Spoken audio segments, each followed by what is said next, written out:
Good evening and welcome back to our pregame show here on BCTV, sponsored by Covenant Healthcare. Jeff Doan and Mike Wasdala had a little taste and flavoring from the field, and boy, I'm going to tell you what, the hair on the arm is standing up. This place is filling up fast, and this is going to be a fun one. It's going to be a great football game, Jeff. A lot of familiar faces in the crowd, a lot of alumni coming back for the Central Wolves due to the homecoming. It is going to be wild. It's going to be woolly. This is going to be what high school football is all about on a Friday night. As is our customary weekly, we're going to go and look at what happened last week around Bay County in football. All right, Jeff, let's start with the Essexville Garber Dukes. They had a big win, 42-25 over the Carroll Tigers. Pinconning, the game we did last week on BCTV, they ran into a little buzzsaw with the Ovid Elsie Marauders. They lost 28-0. Bay City All Saints won by forfeit over Caseville, 2-0. That puts the Cougars at 5-0, Jeff, and 5-1 overall. Bay City Western played Midland Dow. Midland Dow came away with the win, 37-0. Bay City John Glenn had a big win over the Saginaw Heritage Hawks, 17-7. And the Central Wolves went down to Flint Carman Ainsworth, had to play that game on a Saturday afternoon. Unfortunately, they lost that game 41-31. Did the Wolves down at Carman Ainsworth on a Saturday afternoon. Well, we look at a team right now that looks like they're in the playoffs. That's the Bay City All Saints Cougars. As they are 5-1, they are ranked 15th in their division, and they're going to take the top 16 schools. So they're going to have to continue to win, but they're going to be in the lower class of that 8-man football. Playing the bigger schools right now will only benefit them. Well, you did look at that, Jeff. I saw that in the paper, and they had the enrollments, so they are in the smaller division. But, you know, we got to take our hats off to the Cougars, going to 8-man, keeping that football program alive. And we were over there. It's exciting. It's fun. And they are so happy to still be playing football on Friday nights. And also, while I'm thinking about it, the Bay City Central Wolves, their golf team ended up scoring 382 points to win the Bay County golf meet that just took place a couple of weeks ago. Brenna Legner was the low score in the tournament. I believe she had an 84. I didn't bring the information with me. I'm going by memory, but it was a great win for Bay City Central, and they'd like to maintain that for a few years to come. I'll tell you what, shooting an 84 is a good score out there at the county courts, yes. So congratulations to Brenna and the Bay City Central Lady Wolves on that county championship. How about some gold helmets? All right, Jeff. Week number 6, the gold helmets winners were first for the Garber Dukes, Ben Van Sumeren, Jeff. We've seen him play. He was big in that 42-25 victory over the Carroll Tigers. He had 11 catches for 147 yards. He had 1 TD. He also had 11 tackles, 1 for a loss, so a quarterback sack. So he had 12 tackles. Ben Van Sumeren, congratulations on your gold helmet. He is a fine football player, Jeff, for the Garber Dukes.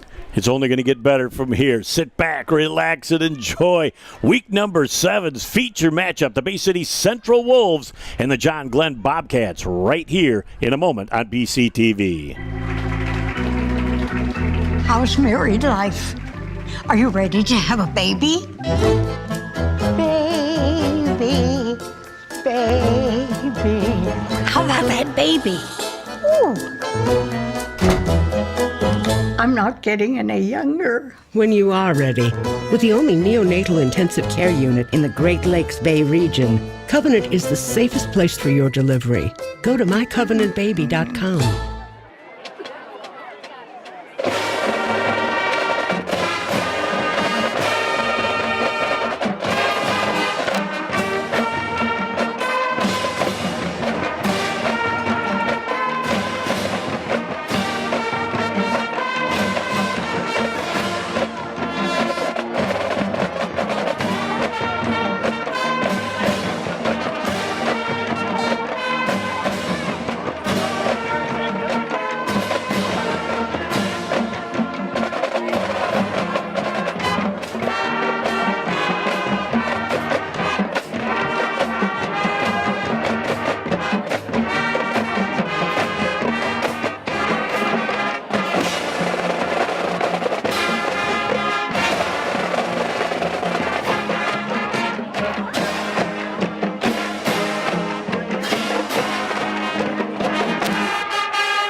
Junior, John Kaufman, bringing us the Who's 1978 Classic.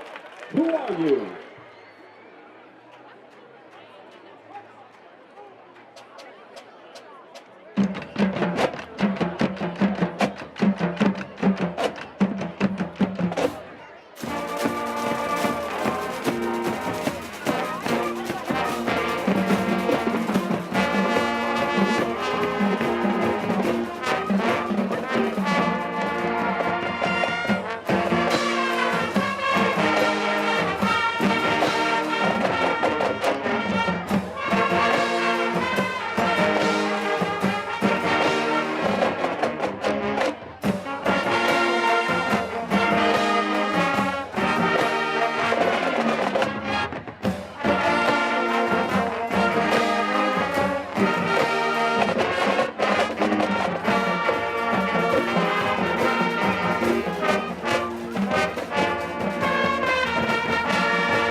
And the Central Marching Wolves leads us tonight with a song that needs no introduction, though I seem to be doing it anyway. From the rock opera Tommy, here is Pinball Wizard.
It's another fall Friday night, and your kids should be playing high school football. It's a fun game and it's safer than ever. It's safe because the rules, the coaching, and the equipment are better than ever before. As a result, serious injuries are at an all-time low. Seriously. And builds strong schools, lifetime memories, and tomorrow's community leaders. And it's mother approved. It's a great game, and we want to teach it to your kids.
And now, Central fans, the Central High School alma mater.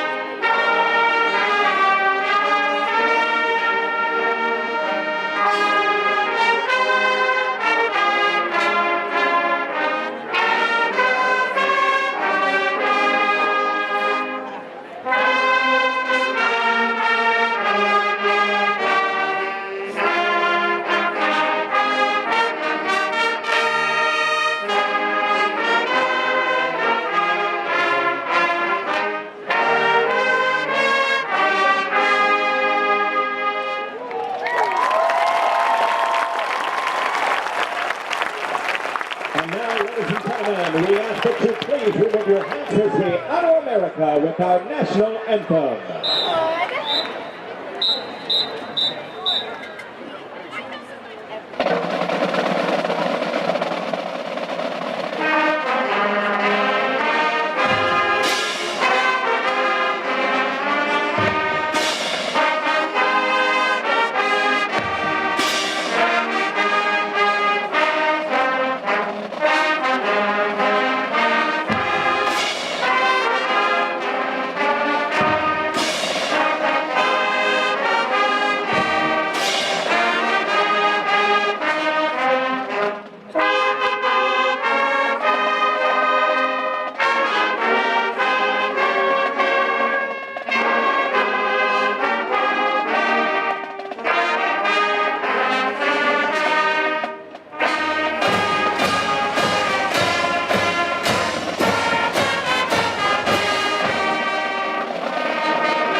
this rash come from?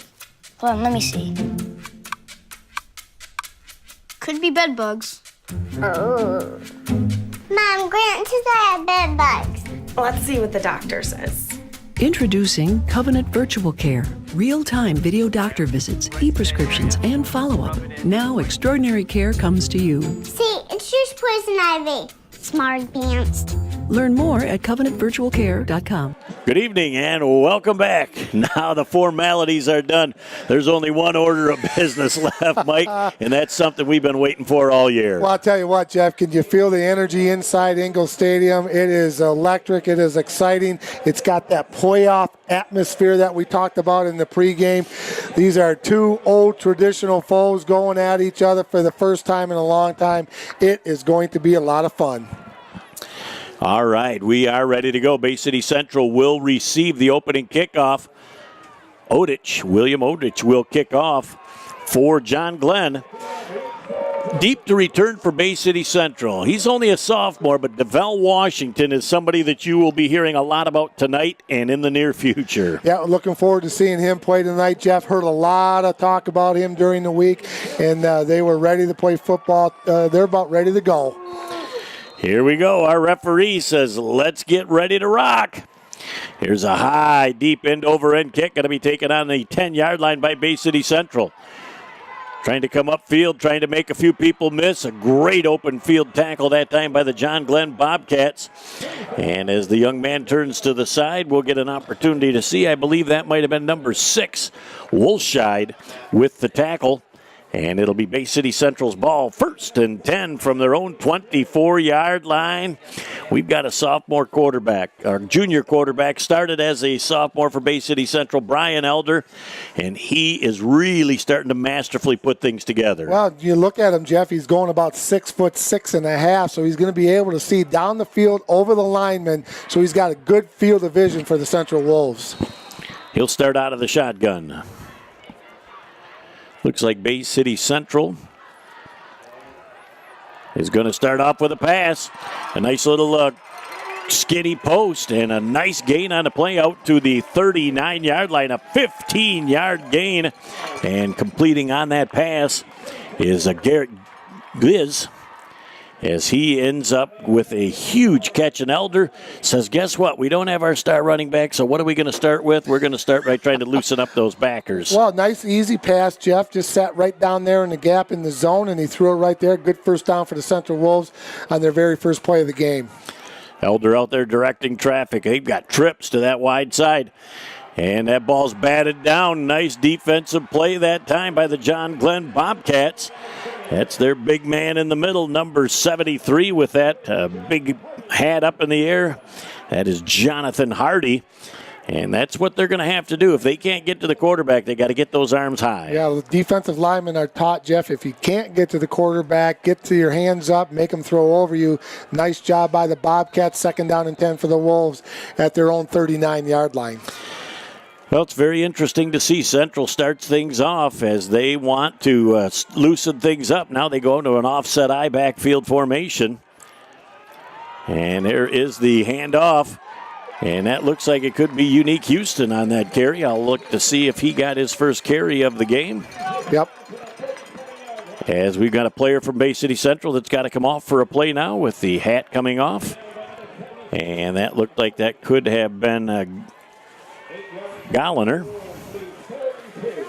Nice strong run by Unique Houston, Jeff, the sophomore tailback for the Central Wolves, running between the tackles with a little bit of authority. Central getting off the football, trying to make it happen. Nice job as Unique gets very close to the first down. Look at the continuous effort. There's nothing extra as it's continuous. As he was stopped short of that first down mark, he kept those lower units just chugging. And he's going to move the sticks at midfield. It'll be 1st and 10 for the Central Wolves. Good tackle by number 52, Pearsons, for the Bobcats, Jeff. A great effort by Houston. They pick up that first down. Nice little drive right here early in the first quarter by the Bay City Central Wolves. It's going to be interesting to see if they're going to take their shot soon. Joe Blong out here man-to-man on Washington, so we're going to have to keep an eye on that.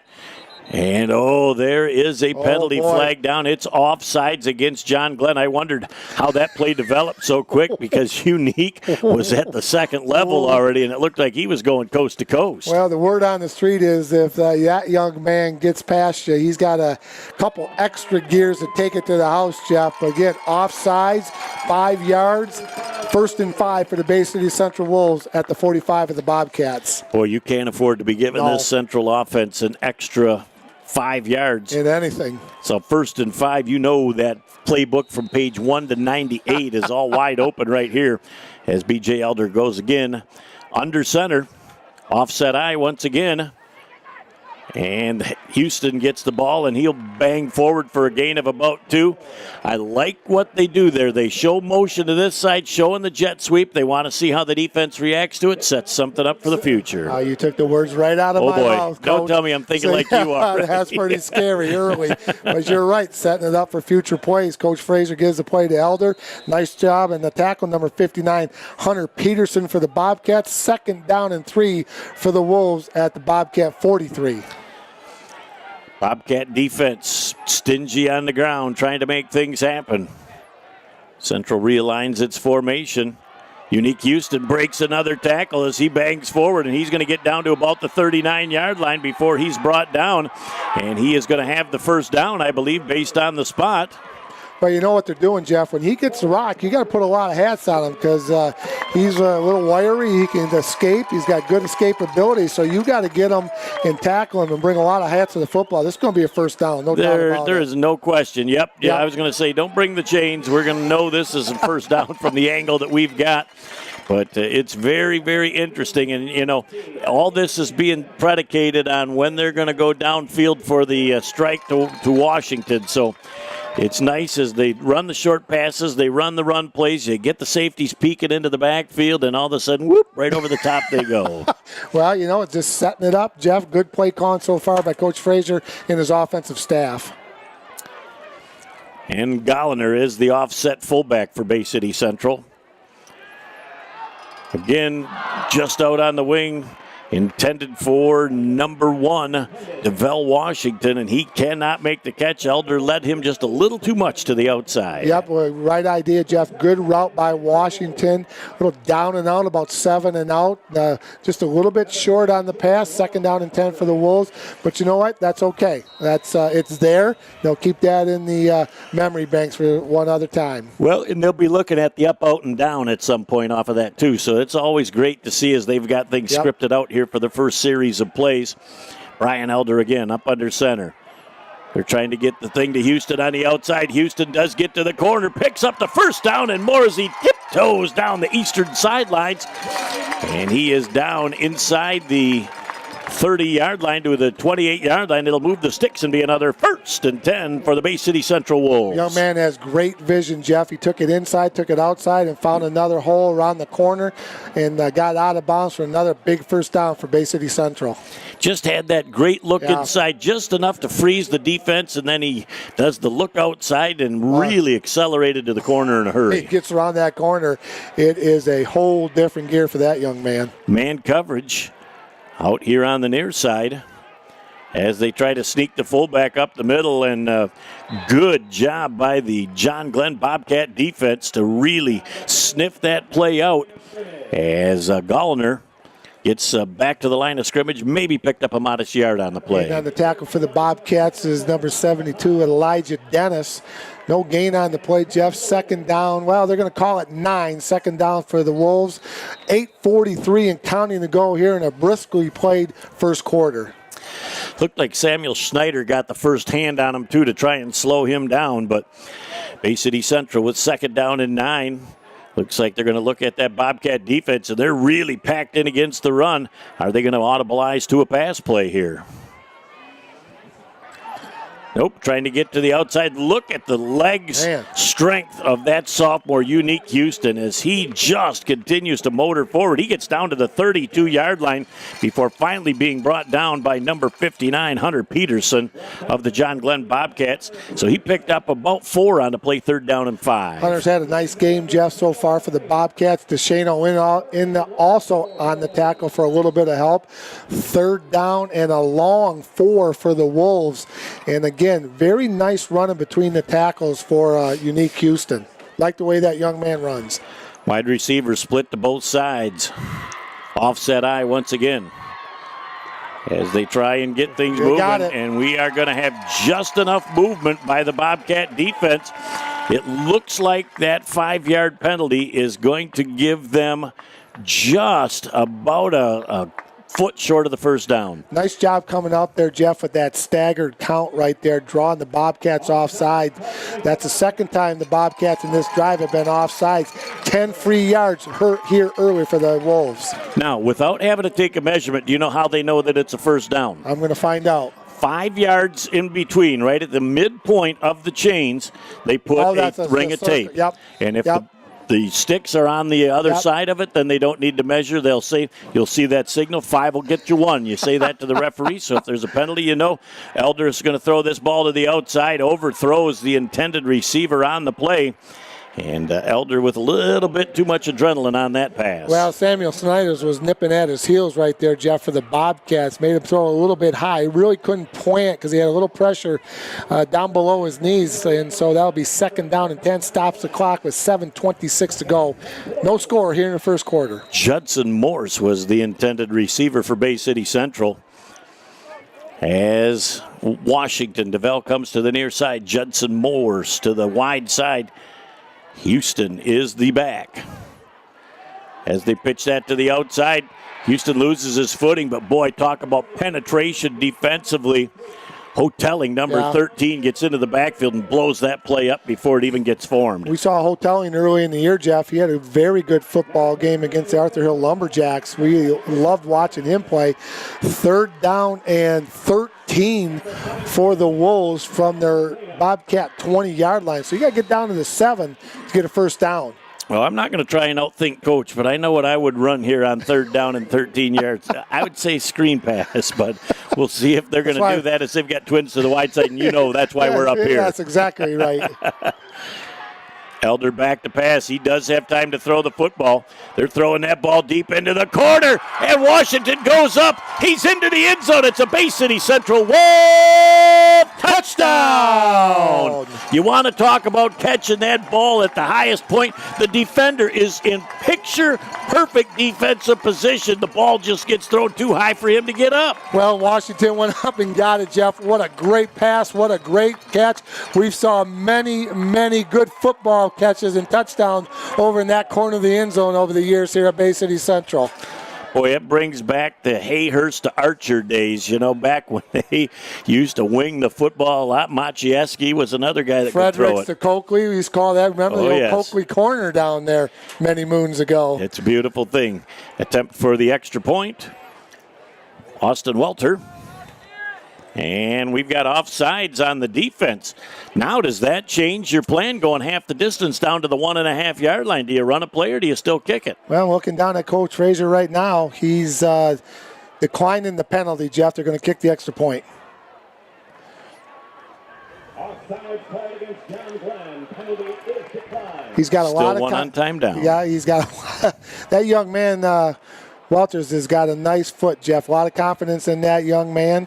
And we've heard good things about him for a first time seeing him this year. Well, he's got game-winning foot this year, so he's certainly under pressure, has been able to make it happen for Central. There's a high snap. He's patient. The kick is up. It's plenty long, and it's good. And we've got a penalty flag, and that penalty flag is going to be running into the kicker or the holder. I did not catch which it was, but that's the one job that referee's got, to make sure that he maintains.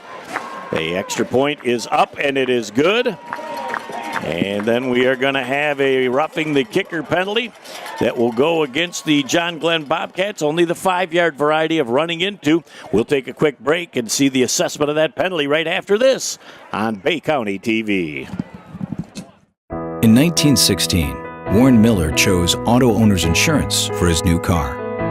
In 1947, his son made the same choice, as did his grandson in 1979. And today, his great-granddaughter did the same. As we reflect on where we've been, we're grateful to our independent agents and to those who put their trust in us, and to the generations who will. Auto Owners Insurance. Plum Harris Insurance Agency in Bay City is your local independent auto owners insurance agency. Back here on BCTV, Jeff Doden and Mike Wisdala along with you. Bay City Central featured a little bit of everything, Mike, on that first drive. I would say maybe Washington was as good as advertised. That's as nice a catch as you'll see in the end zone all year long. That was a beautiful catch, Jeff, and I like the game plan by Coach Frazier. Nice job running the football, a little bit of power, a little bit of outside, a little bit of inside, and a great catch by Washington. 7-0, 6:37 to go here in the first quarter. Wolves up over the Bobcats. Walter set to kick. There's a high, deep end-over-end kick that's going to sail into the end zone, non-returnable. As number one, Brandon Valaire just got a chance to peek back at it and watch it fly over his shoulder. We'll get our first opportunity to see that Bobcat offense in motion here as Joe Blong set to lead this offense. And I'm going to tell you what, this offense, since Job took over, is a very diverse offense as well. I like that offense, Jeff. They got some good running backs. They got some good wide receivers, and they got a quarterback that's very, very steady, and nothing shakes that young man. So he is a good-looking sophomore. Brandon Valaire will start off the game at the tailback position as Joe Blong changes the play as he yells up to the front of his offensive line. Long throws that ball into just the soft spot on the zone, just like Bay City Central started. A nice little 8-yard gain to start the thing off. It looked like O'Hare was the receiver on that play, and it's about 8-yard gain. It'll be second down and 2 yards to go for the John Glenn Bobcats. Spencer Malthrop for the Wolves in on the tackle, Jeff. And then again, a nice little confidence-boosting play for the Bobcats and Joe Blong to start the game. As the offense comes here, and we've got a penalty flag stopping the play, and we've got somebody on the offensive unit jumping a little quick. And that penalty will move them back 5 and put them back into a second down and 7-yard to go situation. Initial contact was by number 14, Caleb Dawson, Jeff. The senior defensive lineman made the tackle, but it's going to go back 5 yards. Going to be second down and about 7 for the John Glenn Bobcats. 6:03 to go in the first quarter. Basically, Central 7, Bobcats with the first chance with the ball. Halfway through the first quarter, 4 penalty flags thrown on John Glenn, 3 accepted. So we're going to keep an eye on that and see if that trend continues. As now they look, so many people are going to that wristband scheme where you've got the play 1 through 50 on the band, and you look down and it'll give you what's going on. Second down and 7, Joe Blong. He has a nice receiver out to receive the ball, and I believe that is Wolscheid.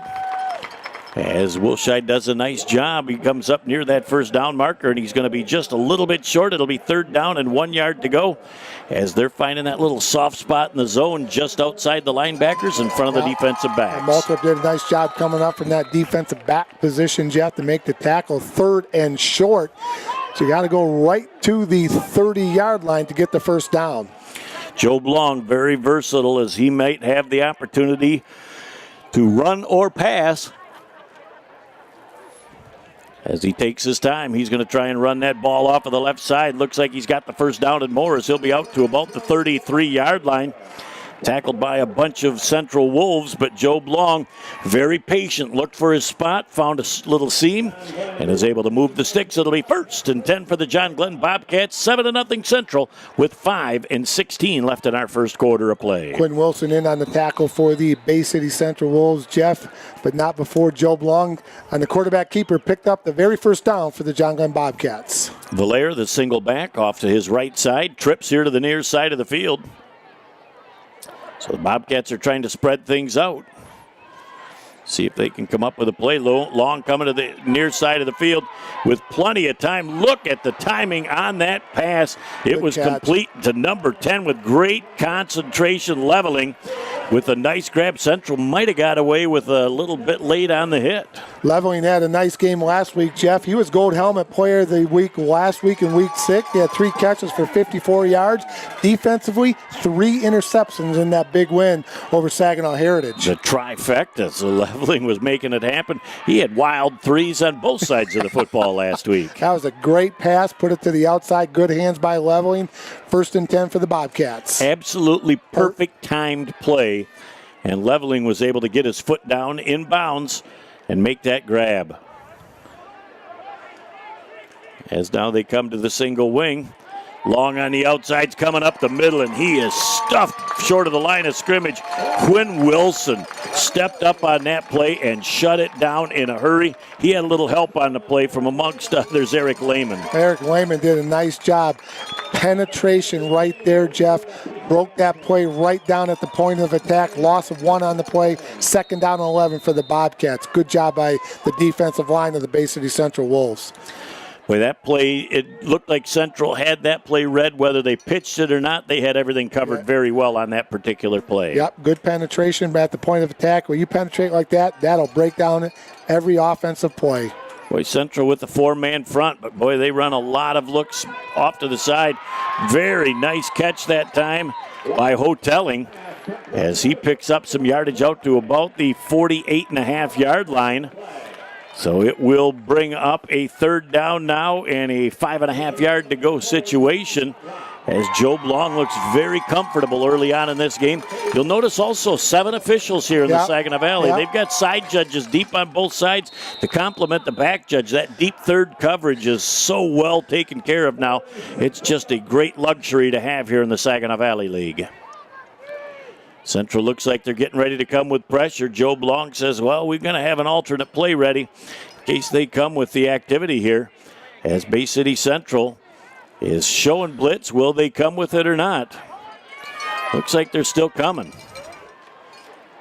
As they'll go to the outside, and a beautifully thrown ball by Joe Blanc. It gets out there to Osaski. And Osaski did a great job. They've got number 6, Wolscheid. That pass from Joe Blanc, the linebacker knew exactly what was going to happen. He drifted out there. He just lollipopped it right over his head. Yeah, Marcus Facundo was out on the coverage, Jeff, but Joe put it right where he had to. Great pass by Job on 3rd down. Big 1st down for the Bobcats in Central Territory. Coming with the trip look to the near side of the field again. Joe Blanc hands that thing off to Valaire. And we've got offsides on Bay City Central, it looks like. Wow. Somebody lined up in the neutral zone. Those linemen, they're going to take the flag home tonight to Mama to wash a lot of grass stains on those Head flags. linesman and the line judge certainly are going to need the Tide stick for sure. I hope they don't have to ref tomorrow. It won't be ready. Well, they're going to have to do some late-night laundering. I'm sure you got extras, don't you? Oh, yes. Have extra flags? Yeah. A little stain isn't going to stop us from pulling out a backup. It's 1st down and 5 yards to go for the John Glenn Bobcats. 2:48 and counting left in our first quarter of play. Joe Blanc out of the shotgun with that trip look to the near side of the field. Long goes with the run action to the outside. Great job staying home. The Bay City Central Wolves defense led by number 67 on the play, Brett Byer, and he had a little help on the play as well. Brett did a nice job. Also went on the tackle, Jaden Pavlak for the Central Wolves. 2nd down and 5. No gain, Jeff. Good job by the defensive line for the Bay City Central Wolves. 2:14 and counting to go in the first quarter. And that right tackle, Jonathan Hardy, on this side, that's going to be a great matchup all night long because he's got game. Number 73 is Hardy. As they try and get that thing to Valaire on the outside, and we're going to have a block in the back against the John Glenn Bobcats right in front of the head linesman. He was patient to watch the play. And I'll tell you something else extremely unique to this stadium, Mike. When you are on one of the two sides and a play is coming your way, your first movement is 2 or 3 steps to the offensive backfield so the play starts in front of you. If you get trapped on the sidelines and that play comes to you, I'm going to guarantee you're going to kiss the wall. And it's a very close seats here at Ingle Stadium, Jeff. That's why it's such a great place to watch a football game. You are right on top of the action. Coach Frazier says, yeah, we're going to take that block in the back, and we're going to knock him back 15 yards. And that it goes back 10 yards from the spot of the foul. And it will be second down now in 12 yards to go as we're down to $1:54 left in our first quarter. Bay City Central on top 7-0. Mike, we've only got John Glenn with their first possession of this game and Central with one possession. Both of these teams are chewing up time and real estate. Yeah, taking care of the football, Jeff. Doing a nice job running and passing the ball by both squads. They get twins to both sides again. Joe Blong with a single back, which is Valaire. Got some time to throw the football. Throws that thing downfield. A nice job defensively by the Bay City Central Wolves. That is number 28 coming up. And that's Jeffrey Trost. He had that thing perfectly timed to knock that ball away. It was a well-thrown ball. Yeah, it was right where it had to be, Jeff. But good defense by Trost. Make it 3rd down and 12 for the John Glenn Bobcats. Now, if they don't make it and they get 5, we're in 4-down territory, I would think. I would say unless they want to try and pin Central really deep, but a lot will depend. They're going to need to get at least 6 or 7, I think, on this play. And but again, why do we want to try and outthink the coaches? If we made a living doing that, we'd be in the unemployment line. Watch out for number 13 hoteling right here on the near sidelines, Jeff. Joe Blong is looking that way. Now he's going to try and run it. The pocket collapsed. Bay City Central finishes things off in style. Looks like number 6 gets the sack, Cameron Freeman, but he was the second person there for Bay City Central. Also there was Caleb Dawson, number 14 again, Jeff, for the Bay City Central Wolves. Did a nice job. Loss of yardage. Now the Bobcats are going to have to punt, and they have the wind with them as it is blowing directly out of the northeast, we'll call it. Hoteling will kick for the John Glenn Bobcats from their 47-yard line of the Bay City Central Wolves. We're down to 45 ticks left in our first quarter. Token pressure coming from Central. That kick kind of off the side of the foot. Bay City Central says, let's get away from it. As it's going to go down to the 28-yard line, downed on the play by Noah DeShano. It'll be 1st and 10 from the 29-yard line for the Bay City Central Wolves. And 38 ticks are all that remained in this briskly played first quarter. Well, and a nice little break for the offense for Bay City Central. Jeff, defense did a great job for the Wolves. Got the ball back with 38 ticks, but the offense for Central's had a nice little break, so they should be fresh and ready to go here for their second possession. Well, and it's very interesting to see from the first possession from both teams. They both shown the ability to move the football. That was a nice start by the John Glenn Bobcats, Jeff. Threw the football, ran the football well. They did a nice job. Just had that tackle for loss, so back over to the Bay City Central Wolves. Twins to the wide side. Elder back to pass. He's going to go downfield with a deep ball. And that ball is caught on the play by number 13, Judson Morse. He goes up and he says, gimme, gimme, gimme. Whoa, what a great catch by number 13, Jeff Morse. And I'll tell you what, Elders had somebody in his face right there. So he took the hit and did a nice job throwing the football. But Morse, what a great catch and great concentration by that young man. The defensive pressure kept Elder from stepping into that throw, and it got a little wobbly, so it didn't quite have the air under it, but Morse with a tremendous catch. And filling the hole in a hurry defensively, Hunter Peterson absolutely slams the door on the Bay City Central Wolves on what will probably be the last play of that first quarter. Peterson's had a great first quarter, Jeff. And that's the end of our first quarter of play. And our score, the Bay City Central Wolves 7 and the John Glenn Bobcats nothing. We'll be back in just a minute here on BCTV. AAA Transport and Limousine is the Great Lakes Bay region's most reliable and requested service. We provide many types of transportation services, from non-emergency medical, wheelchair accessible, school transport services, and shuttle services. Our company strives to provide exceptional service to our customers. Our services are tailored to each person or company's specific needs. For the last 10 years, we have pushed the mark higher and higher to give the best service possible. Rest assured that you are in safe hands when you ride with AAA Transport and Limousine. Back here, ready to rock for the second quarter. Jeff Toad and Mike Wisdala along with you. Jared and Natalie Doan upstairs. And down next to us, producing and directing. He is extraordinaire at what he does, Nick Page. As we are pleased to bring you a game we've been excited about for a long time. Yeah, Jeff, this has been a lot of talk during the whole football season. It's been a lot of talk all week about this game. We've got a good crowd on hand. It's homecoming tonight here at Bay City Central, so a lot of festivities going on, a lot of people excited. This, in my opinion, right now tonight is what high school football is all about. It is indeed. As the Bay City Central Wolves have a second down and 10-yard to go situation. Judson Morse and Washington both to the near side of the field. Elder back to pass, has a nice out route. Judson Morse doing a great job, then cuts back inside the defensive hoteling and gets down inside the 20-yard line to the 17. I'll tell you what, textbook catch that time as Morse watched that right into his hands. Well, it's a good cross route. A little bit of a small pick right there, but Valier with the tackle for the John Glenn Bobcats. Central picks up for first down. Nice clear out by Washington of the Wolves to get to the middle of the field, but a nice catch by the Central Wolves, 1st and 10. Boy, you got Washington right now with Valier back in the defense. He's the safety, and he's got to get over in a hurry if they run that skinny post. Penalty flag down again. We're going to have a false start on Bay City Central. As I'll tell you what, playoff atmosphere. Both these teams are just a little bit too pumped right now.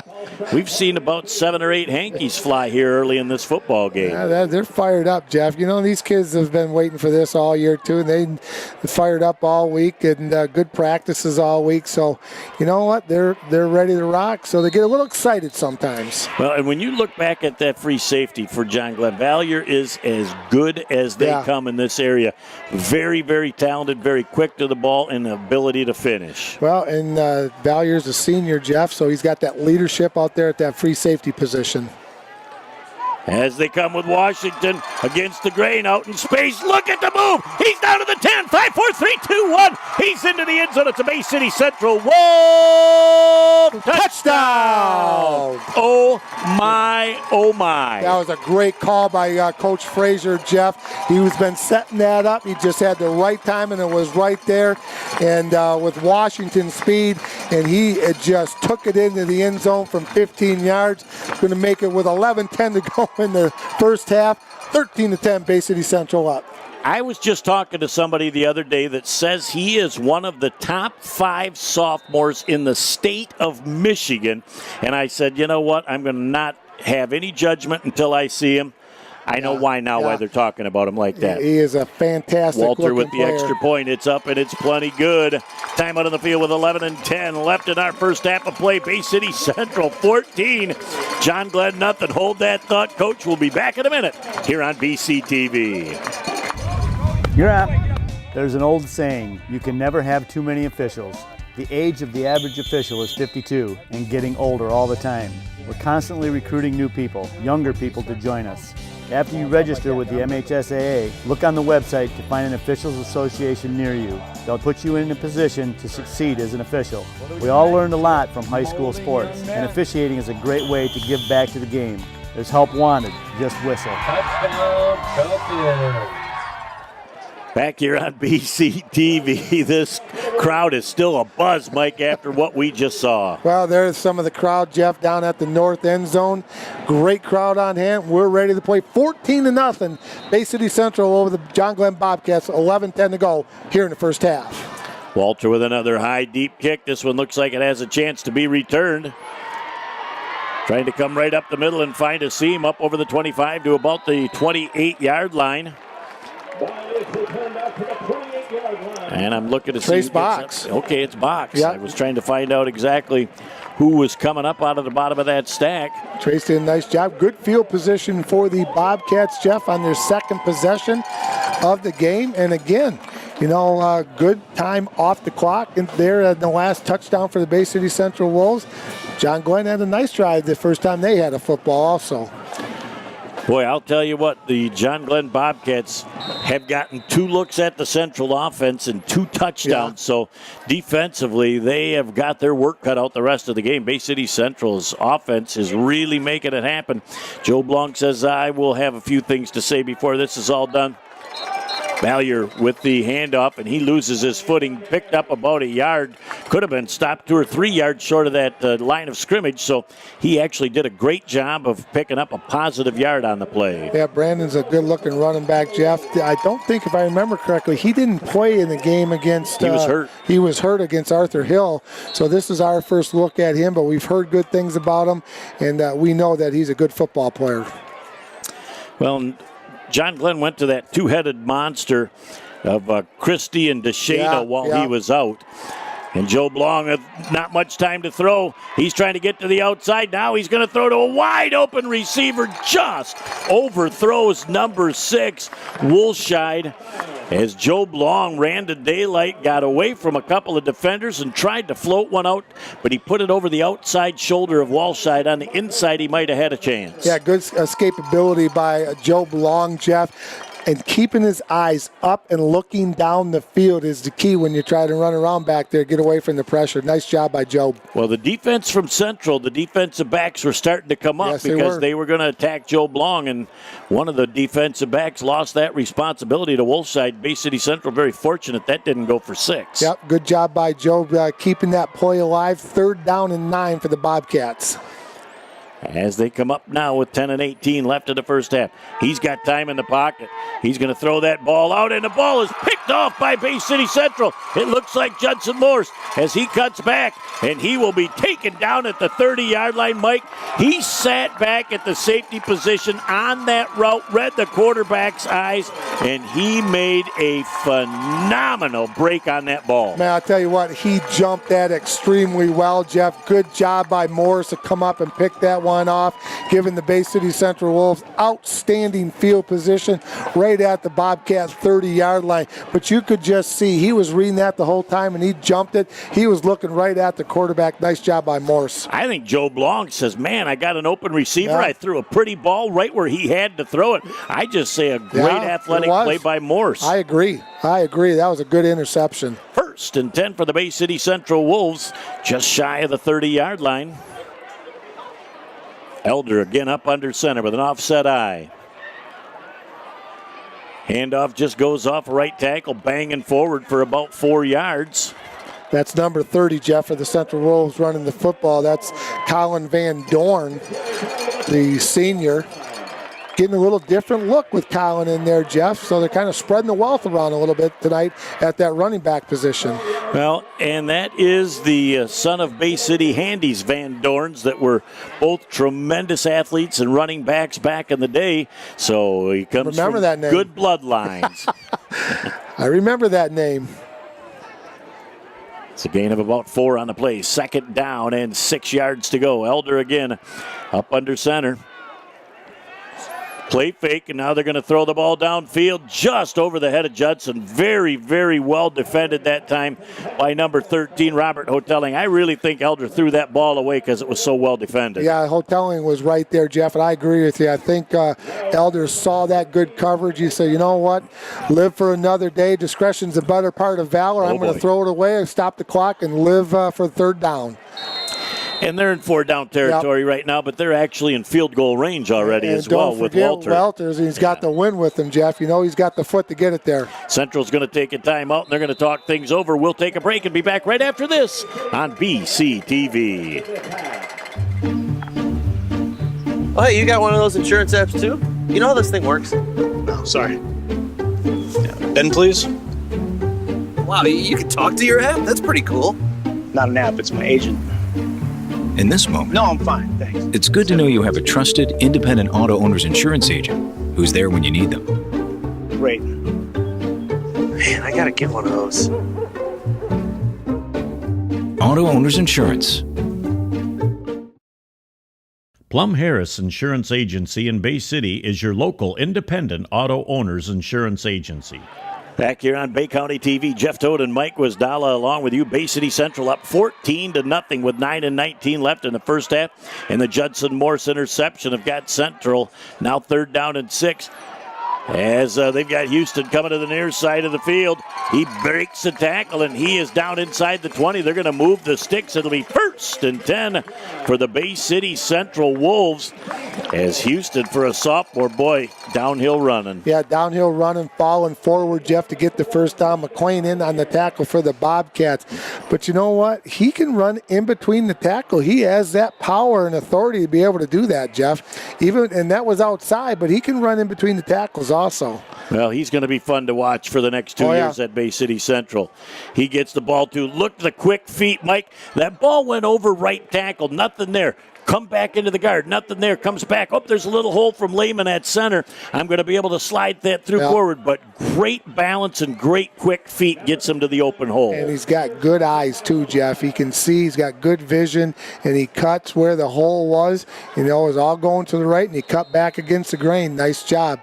I got to believe there's one person crying tonight, and that's Brian Bishop, because this kid didn't play for the JV team last night. It's like, Coach, don't take my game breaker away from me.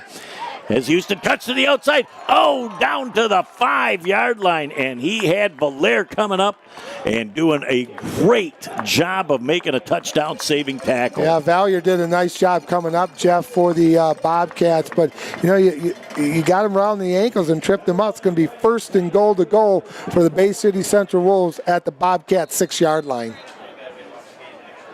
As they come up to the line of scrimmage with 8:17 left in the game, in the first half, It's been all Bay City Central. They're in the red zone, sniffing on the goal line once again. Offset eye once again. Houston the tail.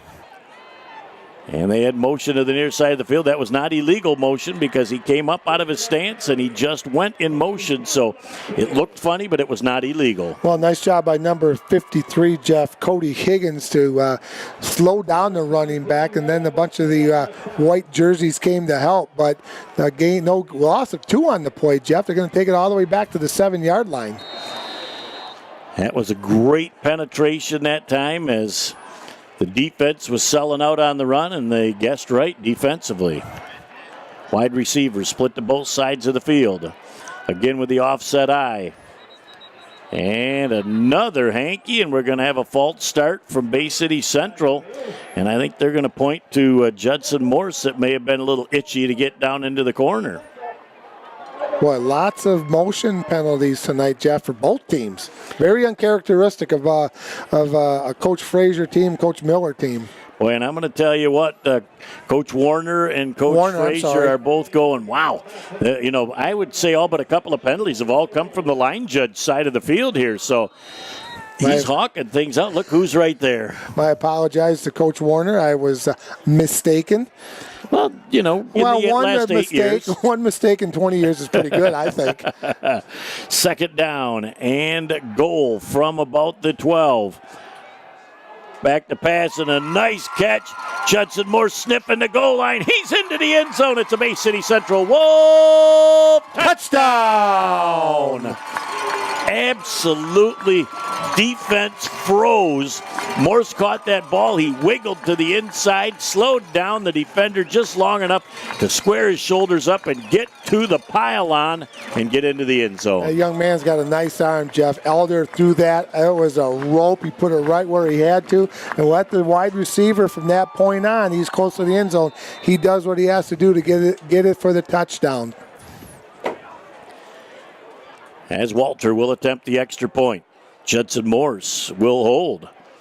That extra point is up, and it is again plenty long, and it's good. Time on the field was 7:01 left in our first half of play, and our score, the Bay City Central Wolves 21 and the John Glenn Bobcats nothing. Be back in a minute here on BCTV. Sports give so many opportunities to kids. It gives them an opportunity to see where they fit within a team, persevere, understanding how to work with different personalities. Those are the lessons that will make you a successful adult.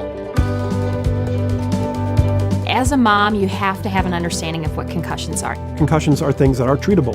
If we take care of athletes, they will be able to develop and have a long, happy, healthy life.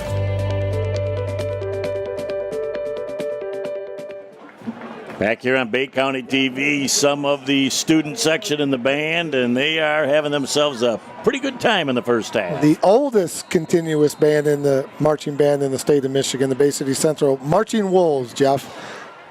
Walter with another high kick, and it's a shorter kick, and it will be taken by Box as he slides to the outside. Only one man to beat to the outside. Nice job of outside contain by Bay City Central. Like the way Box runs on the kickoff, Jeff. He's had 2 good ones. We got a little extracurricular activity going down there. So the referees threw the flag, and they're going to sort it out. Boy, I'm going to tell you what, though. I believe at the end they're going to get John Glenn for a penalty. I hope they're offsetting, though, because both kids were engaged, and I think that's what they're talking about right now. I think so. When the flag come, it was the John Glenn player retaliating back and forth. It had been twice that they had gone back and forth, and I hope that they don't just get one team. Let's make these offsetting.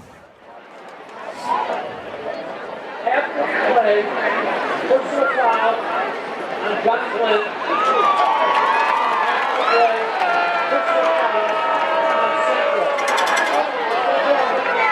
Penalty's offset. She points the wrong way, but he has the right idea, and it's an offsetting penalty, which is absolutely the way you like to see it. That was the correct call, Jeff. So it's going to be 1st and 10 for the John Glenn Bobcats at their own 32-yard line.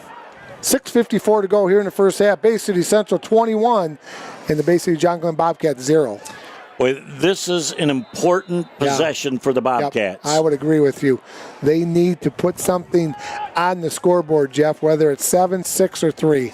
Noah DeShano, the new tailback for John Glenn, he pounds forward, and he might have picked up about 3 yards as he gets out to the 35-yard line.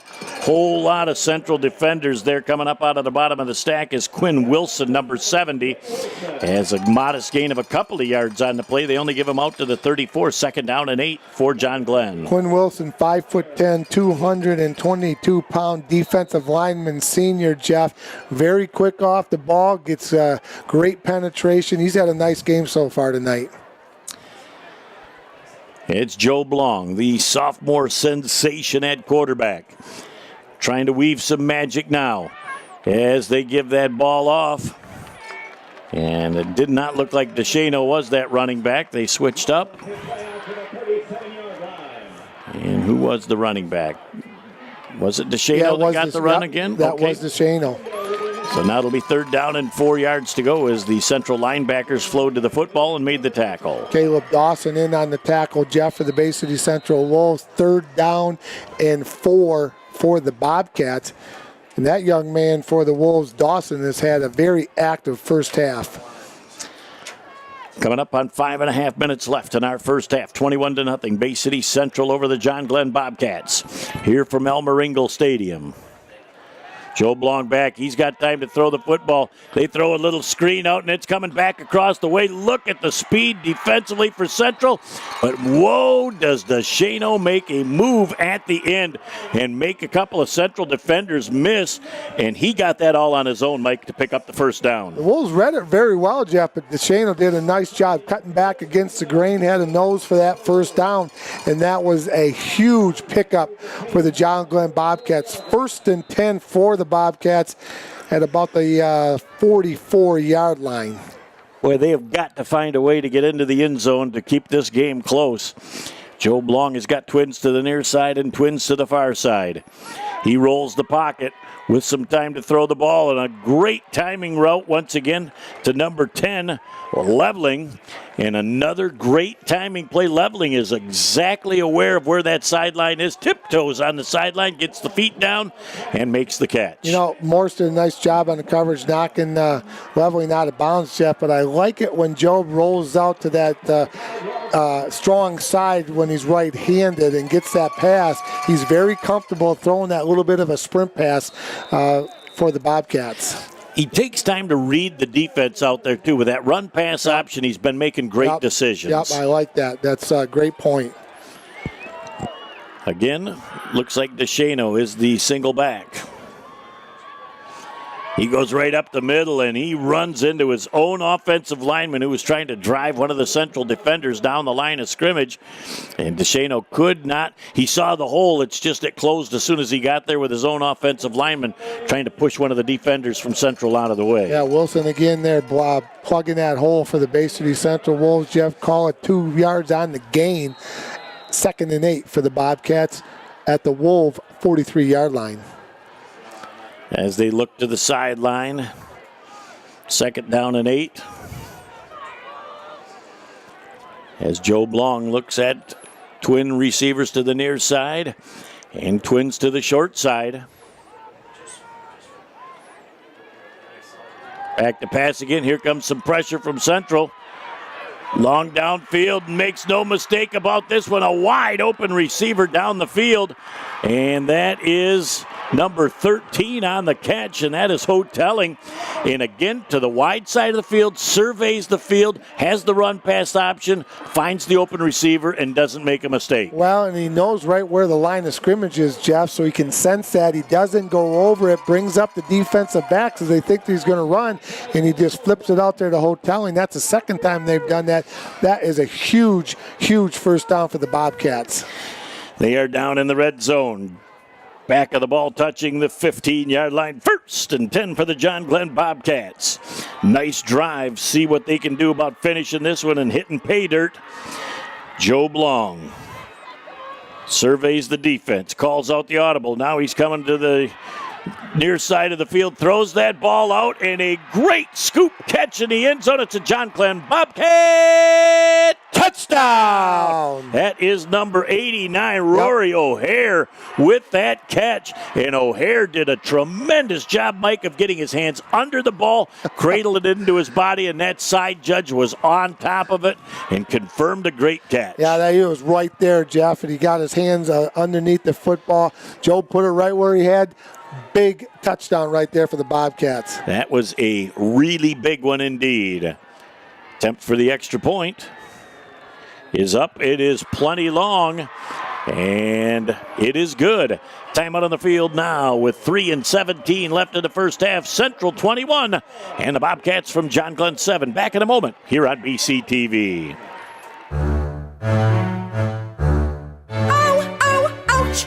My hip, my knee, my joints feel out of whack. Ow, ow, oh my, the pain, I can't take it anymore.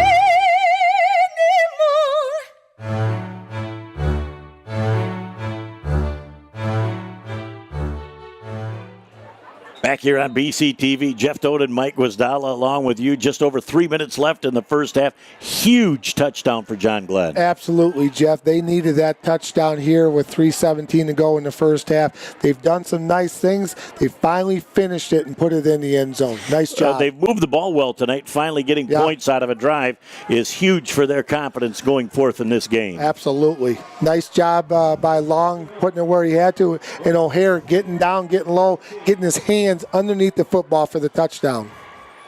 Deitch with the kick for the John Glenn Bobcats after making the extra point. And there's a high, deep kick. Central picks it up at their own 3-yard line. Trying to bob and weave up the field, cuts to the outside, up over the 30-yard line. Judson Morse looks like he might have a nice return here as he gets up over. Nope, they're going to have that as number 19 on the return, excuse me. And that is Garrett Glish. Yeah, Garrett Glish. Nice job by Garrett. Jeff, that was a deep kick. He took that thing inside the 5-yard line, and we got it all the way out to about the 37-yard line, 38-yard line. Nice job by Glish bringing that ball out. As now they're going to make sure that they get that extra ball to the right side of the field. As the referee says, wait for my signal. Hold on here, everybody. Now first down, and away they go. Ryan Elder up under center right now. Receiver split to both sides. Houston coming to the near side of the field, and he gets out of bounds. Very nice job. Nope, no late hit there. that was a nice play. He engaged right at the sideline, so he didn't hit him after he was out of bounds. And nothing bad about that, but I think Morley did a nice job of getting that play to the outside so that they could save their timeouts and pick up about 3. A lot of time left here in the first half. We're at first half, Jeff. We're at 3:01.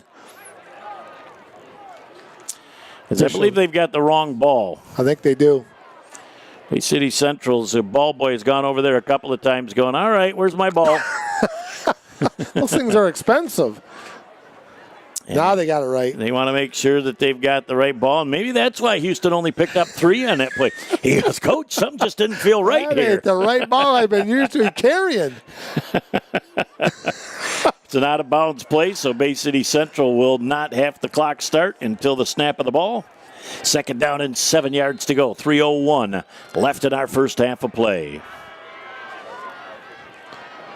Elder takes a 5-step drop.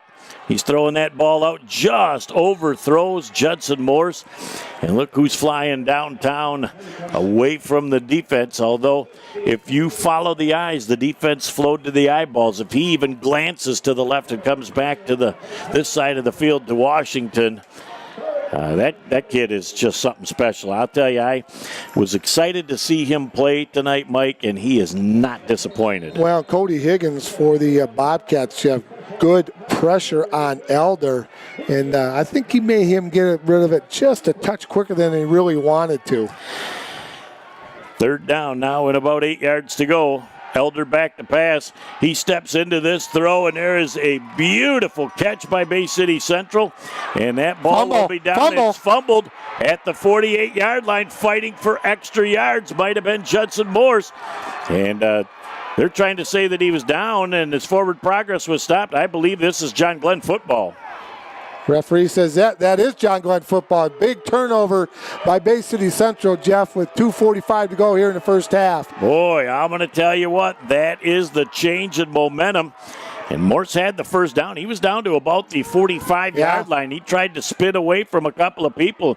He forgot to put the mail away. Well, and that happens sometimes when you're fighting for that extra yard. You get a little, get the ball out there, but a big opportunity here for the John Glenn Bobcats at their own 48-yard line. Well, and you teach your defense to strip. Go after it. Go after it. And when you got somebody stood up and that second guy can come in and get 2 hands on it and tear it away. Didn't see who recovered it, but it is a huge turnover for the Bobcats. They start at the 49-yard line, their own 49-yard line.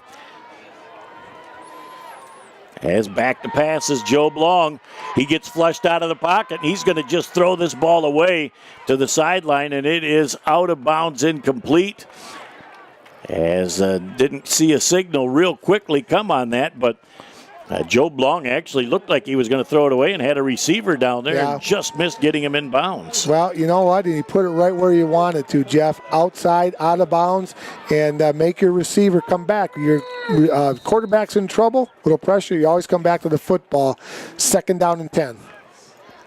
As the stadium is continuing to fill in, Mike, here is it's about 80% full on that other side, and this side is jam-packed. As Joe Blong, he's going to keep it this time and come up over the middle. He breaks a tackle, and he's down inside the 40 to the 37-yard line before he's finally brought down by Spencer Moultrip. Spencer just kind of throws him to the ground, but Job got through the line of scrimmage in a hurry, kind of a little read option look there on offense. Yeah, nice quickness by Job. Big first down again for the John Glenn Bobcats. They're at the central 37-yard line. We got an eternity to go right now. Clock just started to run, 2:25 to go in the first half. Boy, what a turn of events we've seen in the last couple of minutes. As John Glenn scores, they get a turnover and get the ball back. They're marching down the field right now. Can they put it in the end zone before halftime? Joe Blong says, I better slow things down here. They're showing blitz. As I think Central will back out of that blitz. Nope, they're going to come with it. As the handoff goes up the middle for a gain of about 4 or 5 yards, near face mask that time. Valier did a nice job hanging on to that football, Jeff. They were going after it. It looked like a face mask from up here, but it was close. Nice game by the Bobcats. Gain of 4 on the play. 2nd down and 6 for John Glenn with $1:40 to go here in the first half. And they're going no huddle, but they're not going hurry Right, up. yep. So they've got time to make things happen with $1:35 and counting left in the first half. Joe Blong back out of the shotgun. He's going to roll to the wide side of the field and throw that ball downfield. Central in very good position defensively is going to end up with an interception. That ball was picked off by number 23 of the Bay City Central Wolves, Wesley Malthrop, Jeff. But what a huge, huge interception for Bay City Central. Boy, did the tide turn right there for the Bobcats. Boy, I'm going to tell you what, Malthrop was in picture-perfect defensive position to make that pick. That was a nice job by that young man to get that interception, Jeff. 1:25 to go in the first half. A huge, huge turnover for the Bobcats. And now logic would tell you that they're going to give the ball to Houston and try and run out the clock, but I'm going to not even go with logic because Morley has done a few things in the past to say, yep, don't ever think that that's where we're going to be. As Houston can't quite get to the outside, gain of a couple of yards on the play. 2nd down and 8 yards to go for the Bay City Central Wolves. Well, they talk about you and I. Nobody ever says anything about logic. Yes. I haven't heard that used when they talk not associated with us. No, absolutely not. Maybe Lee Thompson might say that, but he might be one of the few, if the only. Well, yeah, and, you know, he definitely has to wonder sometimes on the logic going on down on this end of the big room. So 2nd down, Bay City Central in no hurry to go anywhere. I think John Glenn may take a timeout after this play. If Central doesn't get a big gain, Houston's got to stay in bounds, and there's a face mask penalty as he gets up to about the 12-yard line, and we're going to have at least 5 racked onto that and could be 15. And with 39 ticks left, now some running room for Bay City Central to potentially make something happen. Well, with Elder's arm, Jeff, you never know what's going to happen. Let's see what the referee has to say. Personal foul face mask against John Glenn, so they're going to march that thing off 15 yards. And this is something different. This one is marched off by the line judge. Well, and don't forget, they've got a couple timeouts left yet, Jeff. And get it down in the field position. Elder's arm and Welter's foot, you might be able to get yourself 3 points out of this thing. You know, you really only need to get down to about the 30-yard line for him to have an opportunity to kick the ball. He's got range from about 45 to 50 yards. Yep.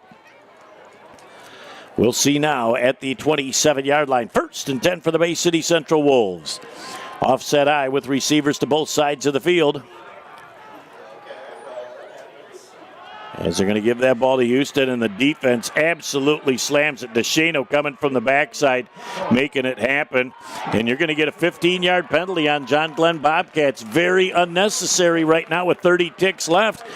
They've got to control their emotions. That happened right in front of the official, Jeff, and they're going to talk about it. But again, no, they're just going to tell the head linesman what number the penalty was on. Okay. So he can relay it to the coach. Yep. You just cannot make that mistake this late in the first half.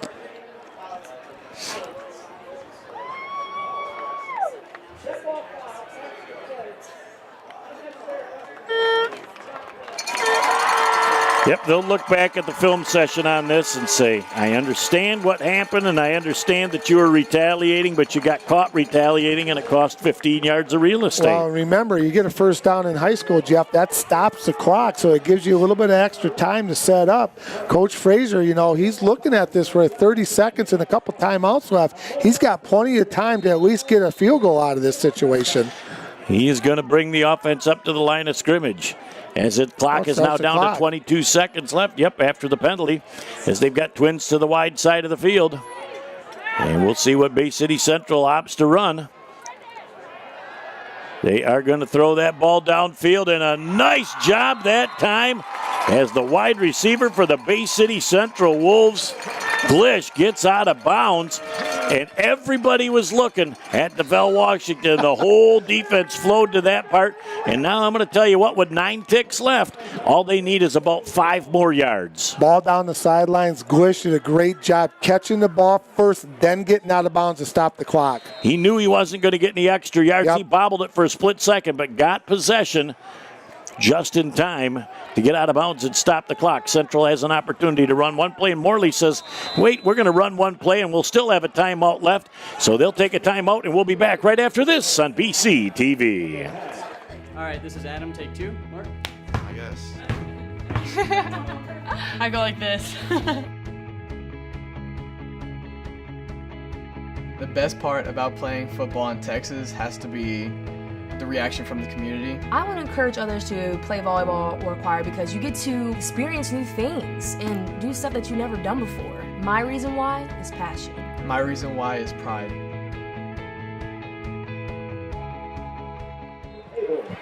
Back here on Bay County TV, Jeff Doan and Mike Guasdala along with you, Jared and Natalie Doan upstairs doing the filming.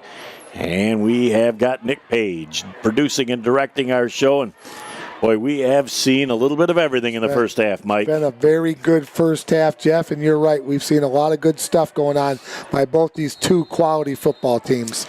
I would say, here to the near side of the field with the defense soft on the short side of the field, they might be able to run a little 6-7 yard out. They're going to go for it all down the middle as that pass is just about picked off. Playing center field back there for the Bobcats.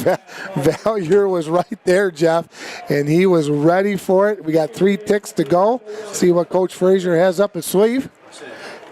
Coach Tim Marciniak in the booth. Good to see Mr. Marciniak, the principal here at Bay City Central, Jeff. He is a lot of fun to be around. We had some nice time to talk with him before we went on the air, and always a pleasure. Yeah. Always a lot of fun to talk to Tim and Andy Kowalczyk. Saw Jen Thunberg, the LED here, up here earlier.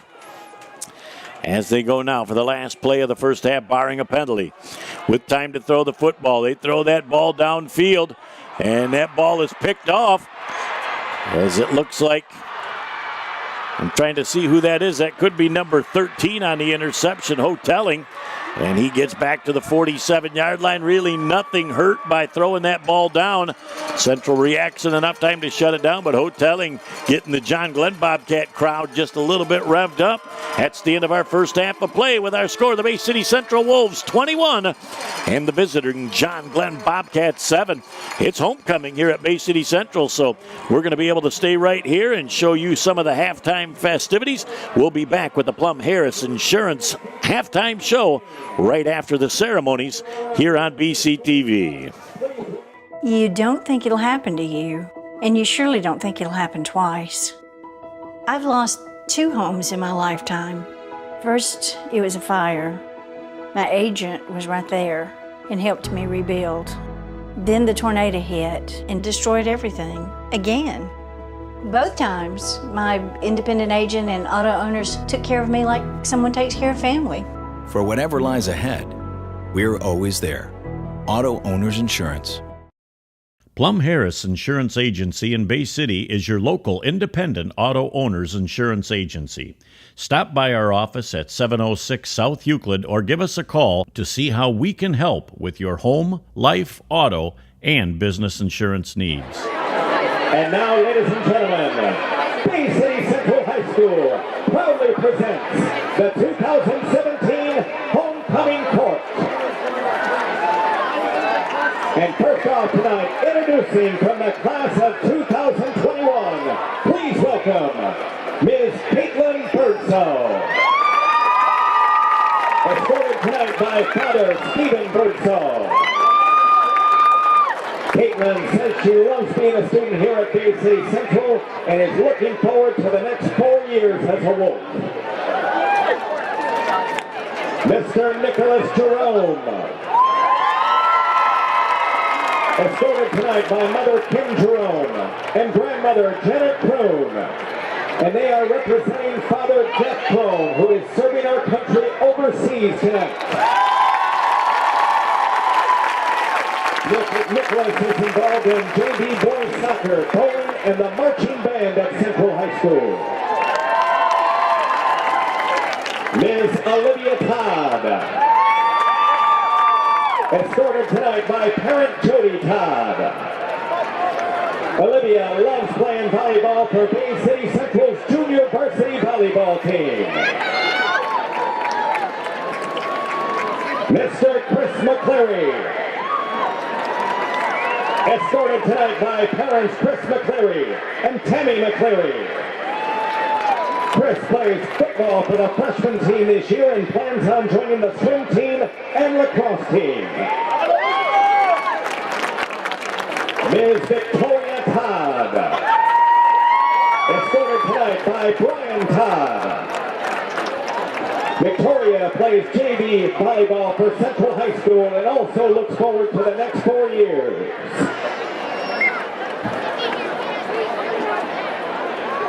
Mr. Alonzo Simmons. Escorted tonight by Amanda Cohaney and Ricky Bryant.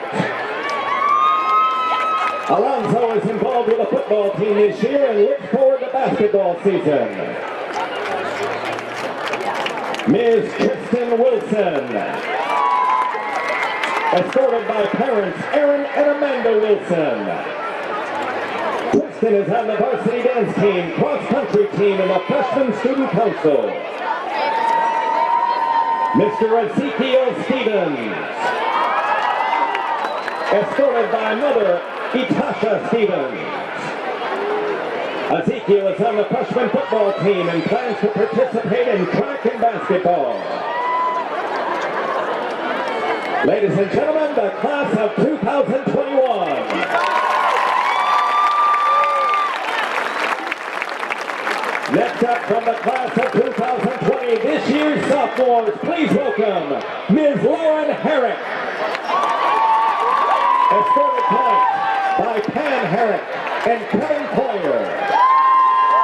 Lauren is a part of Link Crew in girls tennis this year.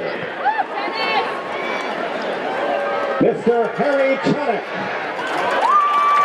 Escorted by mother Amy Channock and grandfather Randy Channock. Harry plans on playing baseball and basketball this upcoming school year at Central High School. Ms. Gabriella Hugo. Escorted by Joel and Cleo Hugo. Gabby runs cross-country and track and is the Vice President of Student Council here at Central High School. Mr. Dan Elder. Escorted tonight by parents Susan and Brian Elder. Dan is in the Central Band for drama productions and runs track at Central High School. In his spare time, he likes throwing rocks and controlling people's minds.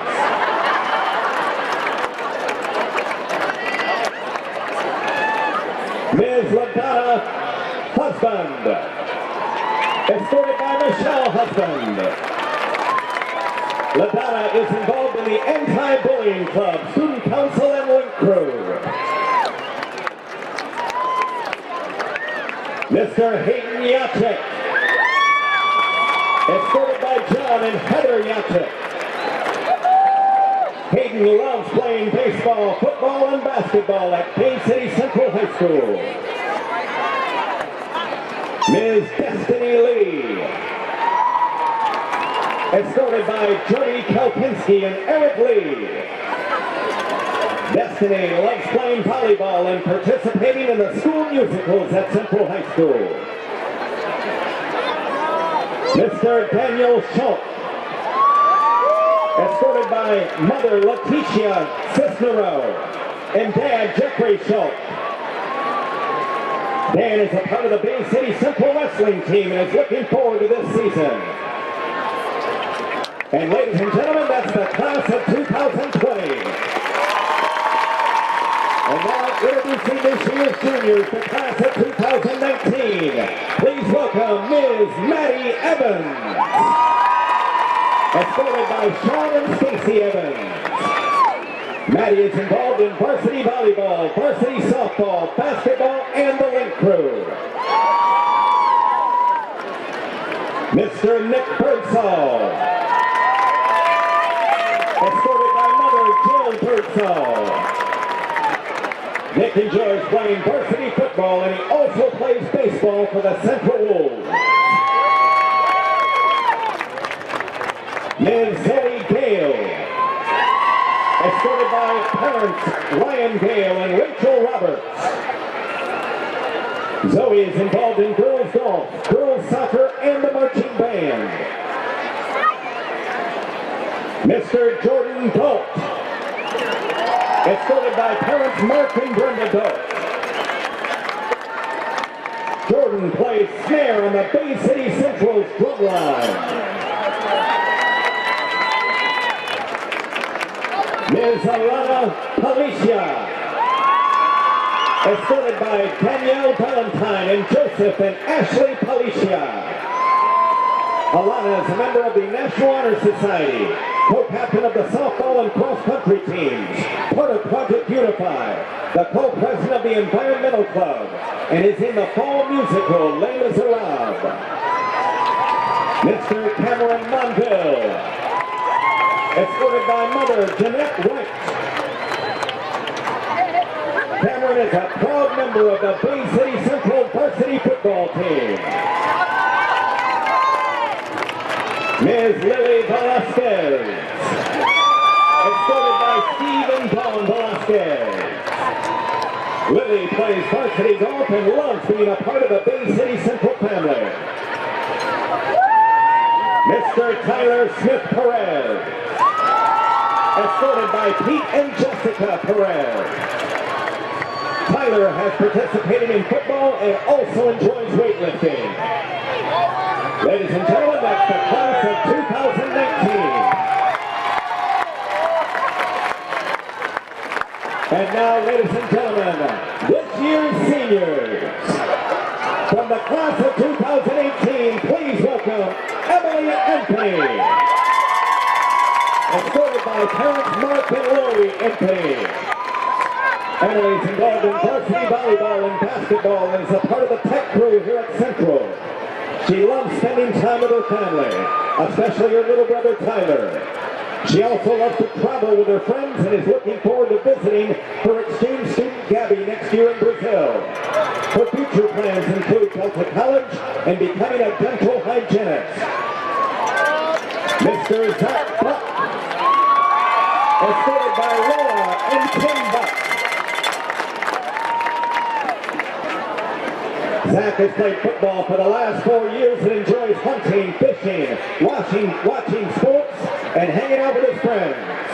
He wants to attend college next fall, studying something interesting. Ms. Shanae Evans, escorted by Shanae Evans and Creona Berry. Shanae is a proud varsity basketball player at Central. She likes staying inside and relaxing. In the future, she plans to go to college and be a physical therapist. Mr. Caleb Dawson, escorted by mother Tina Dawson and Uncle Johnny Murphy. Caleb is involved in football and wrestling here at Central. He wants to become a foreign language interpreter in the United States Navy. Ms. Kayla Markle, escorted by Drs. Robert and Sandra Markle. Kayla is a 4-year consecutive varsity cheerleader. In her free time, she takes dance classes at Melissa's School of Dance. She's also involved with the Link Crew program at Central. In the future, she plans on becoming an early childhood teacher. Mr. Jared Kaufman, escorted by parents Kevin and Brenda Kaufman. Jared is a part of varsity tennis, varsity choir, the Bay City Central Steelers, concert band, is the senior drum major of the Marching Wolves, and is in the upcoming production of Les Miserables. He wants to thank his friends and family for all of their love and support. Next year, he intends on pursuing a degree in secondary education, but is most excited for his upcoming senior year. Ms. Bella Mothrop, escorted by Guy and Stephanie Mothrop. In school, Bella is involved in Link Crew, Project Unify, National Honor Society, and varsity tennis. Out of school, she enjoys spending time up north with her dogs and skiing in the winter. Next fall, she plans on going away to college and study business. Mr. Creighton McCullough, escorted by Mother Tanisha Love, Grandmother Brenda Brown, and Aunt Precious McCullough. Clinton is a part of the marching band, varsity choir, the musicals, and tennis. He's obsessed with RuPaul's Drag Race and wants all of you to know, if you can't love yourself, how the heck you gonna love somebody else? Here's Alexis Welker, escorted by parents Susan and Stephen Welker. Alexis has been in varsity choir and the Bay City Central Bands for 4 years. She's involved in Resounding Harmony and the Girls Choir for 3 years, National Honor Society for 2 years, and is a member of Link Crew. And she's looking forward to the upcoming production of Les Miserables. She's unsure about her future, but hopes to continue her passion for music and helping others. And rounding out this year's court, Mr. Wesley Mocha.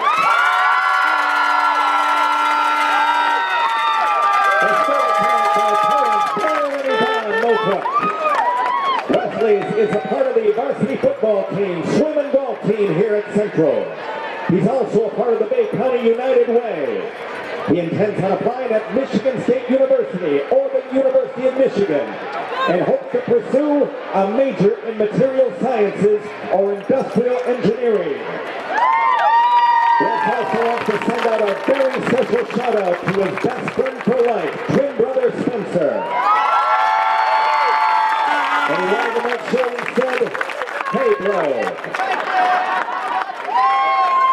Ladies and gentlemen, the 2017 Bay City Central homecoming court.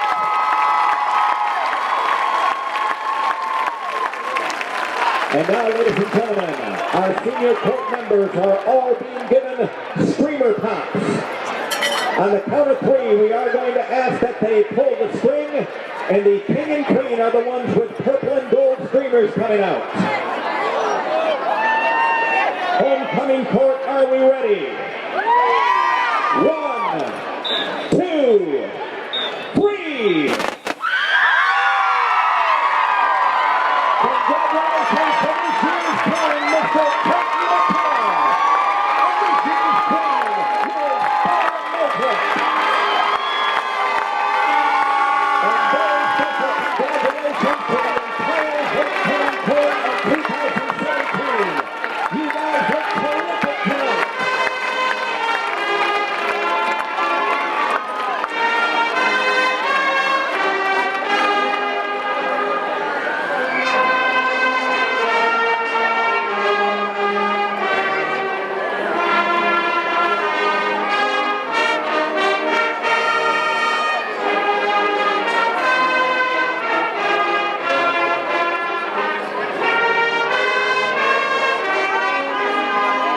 I thought I'd lost my business in that fire, but my agent was there before the flames were out.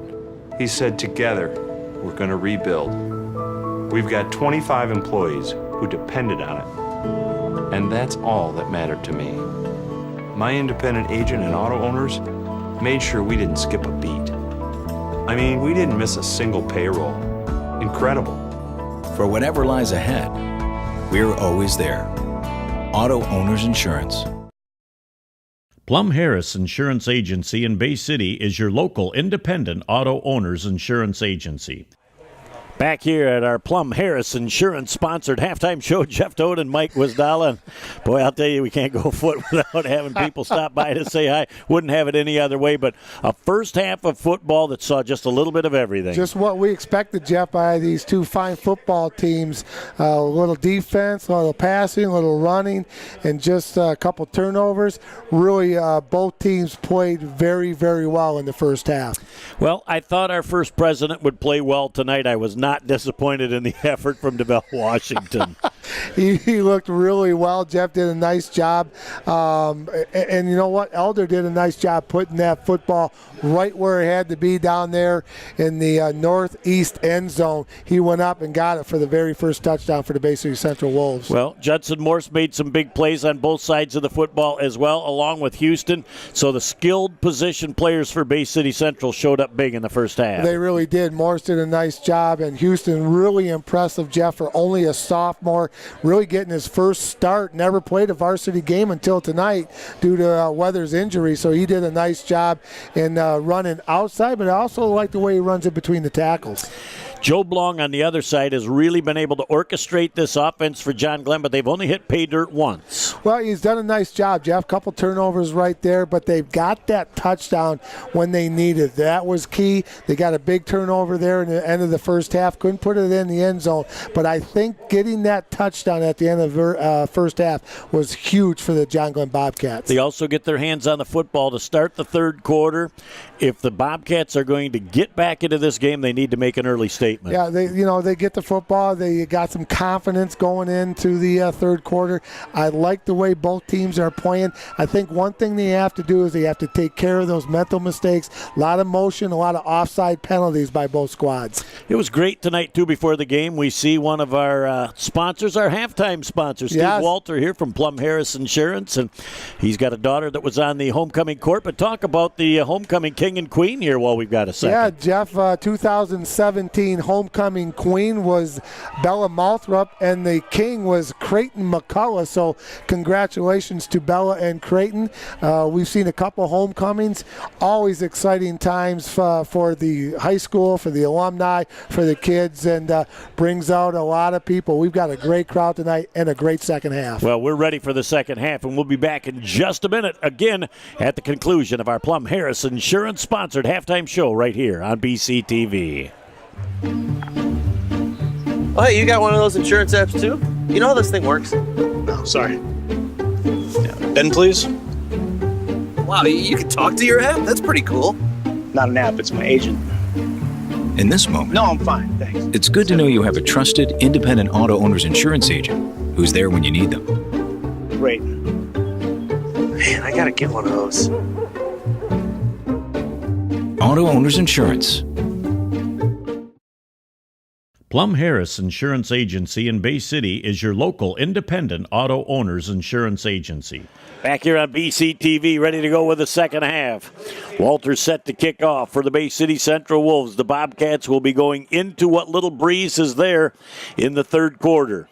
There's a high, deep kick that is going to be able to be returned at the 10-yard line by the John Glenn Bobcats. Sliding forward, kind of losing his balance. As a Box got a nice return on the play as he gets out over the 30 to the 31, but he was trying to run so low to the ground that he really never got the top speed, but still had a nice return out to officially the 32. First and 10, John Glenn. Like the way that young man brings the football back on the kickoff, Jeff. Just underway, 21-7, Central with the lead in front of a big homecoming crowd here at Engle Stadium. Let's see, we have got to the near side of the field. We've got Rory O'Hare leveling to the wide side of the field. Those are the wideouts farthest away. As we get ready to see Joe Blong here on first down with a keeper. He goes into the line, and he might have picked up a couple, maybe 3 yards out to the 35-yard line. Great hit defensively by Jaden Pavlak, as he is the first of many Central players to get to that pile. Also in on the tackle looks like number 61, Eric Lehman. Nice hard run by Joe Blong. Jeff, I don't think you're going to see too many adjustments by either team. I just think they cleaned up those little bit of penalties that they had, and I think both coaches were fairly happy with their first half. Indeed they were. Both teams moved the football. Yeah. But just one team got on the board 3 times. Joe Blong coming to the near side of the field. There's another great out pattern, and that is complete to Rory O'Hare. Again, another timing throw. Joe Blong able to set his feet, coming across his body, and throws a strike to O'Hare. Well, nice route by O'Hare, Jeff, and tippy-toeing right into the sideline. And I like it when Job gets outside and starts doing that little sprint pass, either left or right. He feels very confident doing that, and I like the way he throws the ball when he's on the run. He really keeps the defense honest because he can throw from the pocket. He can stretch it to both sides of the field. He's got good vision to go the run-pass option. And you got to remember sometimes he's only a sophomore. He's back to pass again. Here comes some late central pressure, and Lehman absolutely smelled out that screen pass and shut it down. Well, good communication, Jeff. They knew the screen was coming. Lehman stayed there, did his job, and a nice tackle for loss. 2nd down and 12 for the Bobcats. And Good that job. looked like it was well set up, too, because the offense let the defense through. But Lehman, if he doesn't sniff that out, that's a big play for John Glenn. Well, and again, the sidelines yelling screen, screen, screen. And as soon as they hear that, they go into their screen defense, and Lehman did a great job. Here we go with a 2nd down and 12 again. Joe Blong out of the shotgun. Twins to the near side and twins to the far side. 3-step drop. Now he's flushed out of the pocket, trying to turn the corner. He pump fakes. Lehman tries to get him out of bounds, but he just steps out in front of the hit from Jeffrey Trost. As it will be a nice gain down over the 45, down to the 44-yard line. It'll be 3rd down and 2 yards to go. Joe Blong knew he was over the line of scrimmage. That pump fake froze the defense just for a moment. Nice job by Joe Reedon getting out of bounds. And 3rd down and manageable, 3rd and 2 for the Bobcats at the Central 44. And obviously, unless they lose yardage here, they'll probably be in a situation where they can go for it on 4th down. So we'll find out now as they move up to the line of scrimmage with trips on that wide side of the field. Central trying to defend that as they're going to slide to the outside. Joe Blong says, I'm going to try and get out there myself. He splits the defenders, and a nice backside tackle by the Bay City Central Wolves, but not till after Joe Blong gets down inside the 35, down to the 32. What great feat by Long to run division. A nice job there by Joe, brought down by number 34 for the Wolves, Spencer Malthrop, but not before Joe picked up a big 1st down for the Bobcats. He runs to the open daylight and has great downfield vision. 1st and 10 for the John Glenn Bobcats. Trying to make a statement to start our second half of play. He's coming to the near side of the field. He's got time to throw the football. He wings it downfield, and O'Hare just off his hands. And I'm going to tell you, Joe Blong threw that ball about 45 yards across body, and he threw it right on target. Yeah, perfect spiral, Jeff. Nice job getting it down there. Had an opportunity, fell incomplete to O'Hare. No gain on the play, stops the clock. But again, I like the way when Joe rolls out, he feels very confident. And again, if he doesn't like what he sees, he can tuck that thing under and run. He just has great decision-making prowess for a sophomore. You really are pleasantly surprised that he makes these decisions, and he's still got over 2 years to play. He's going to be fun to watch as he continues to mature. 2nd down, 10 yards to go. Back to pass again with some time going over the middle. Hoteling had hit, slide right through his hands. Kind of was turning the shoulders to head upfield a touch before he had the old pigskin in his hand. I think he heard footsteps from number 34, Spencer Malthrop, Jeff, but he just took the peepers off the football. But again, he got right into the space, right into the gap where he had to be, and the incomplete pass stops the clock again for the Bobcats. It's a big 3rd down play right now, too. They've got a big-toed kicker, too, as well, so they might even be looking to get another 5 or 6 and give themselves an opportunity for a 43 or 44-yard field goal. Joe Blong back to pass into some pressure on target with the completion right short of the 1st down marker down at the 23-yard line. I think he's going to be about a couple of ball lengths short of the 1st down. Yep, nice job by O'Hare going up and getting it. It's going to be 4th down and a long one for the Bobcats at the Central 23-yard line. So I'm pretty certain they're going to go for it here. They're not going to settle for 3. As Joe Blong calls out the play to the offensive line. Quick signal to the wide receivers. He's got a single back. That'll probably be keeper back here, and Joe Blong is going to have that run-pass option, you got to believe. Again, are we trying to outguess Coach Werner? I don't know why. You're right. Why do we do it? There's a quick pass, and that is complete. And that is number 6 on the play. And Wolfscheid with the reception again. Central defense thinking run. Wolfscheid gets into a little zone, just settles right down and gets a great pass from Joe Blong. Well, he just went across the first down marker, Jeff, and they're going to be first and goal for the Bobcats at the Central 7-yard line. Nice opening drive by the Bobcats here in the third quarter. 8:25 and counting to go. Bay City Central 21, John Glenn 7. They're right down in front of the student section right now for the John Glenn Bobcats, and they are hoping to have something to cheer about. They are 7 yards away from pay dirt. Motion coming with Hotelling to the near side of the field. Joe Blong on the quarterback keeper. He turns it upfield, sniffing the goal line. He's into the end zone. It's a John Glenn Bobcat touchdown. Wow. Looking for a statement to start the third quarter. I think they answered that question. That was absolutely big right there for the Bobcats. Get themselves back in this football game. 21-13, 8:03 to go in the third. Boy, it was just about execution. They really didn't do anything different from the first half. They just did it flawlessly. And not a penalty. They didn't have the motion or anything like that, Jeff. Took it right down the field. Extra point. Dutch. As it's a high snap, but he's able to get it down. The kick is up. It's long enough, and it's good. Time on the field with 8:03 left in our third quarter of play. Bay City Central 21, and the John Glenn Bobcats 14. Back in a minute here on Bay County TV. How's married life? Are you ready to have a baby? Baby, baby. How about that baby? Ooh. I'm not getting any younger. When you are ready. With the only neonatal intensive care unit in the Great Lakes Bay region, Covenant is the safest place for your delivery. Go to mycovenantbaby.com.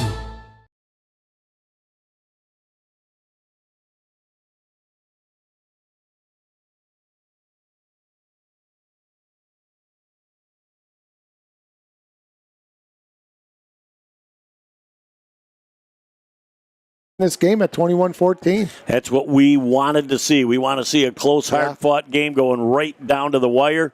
And the John Glenn Bobcats were very accommodating to start this third quarter. So kicking off again will be O'Dyke as he will be kicking deep to Washington. And I'm looking for the other young man. I can't quite catch his number. Is that Prevost? Number 19. 19. Glish. Eric Glish. So they're going to go to Glish, and Glish is going to get it on his own 10-yard line.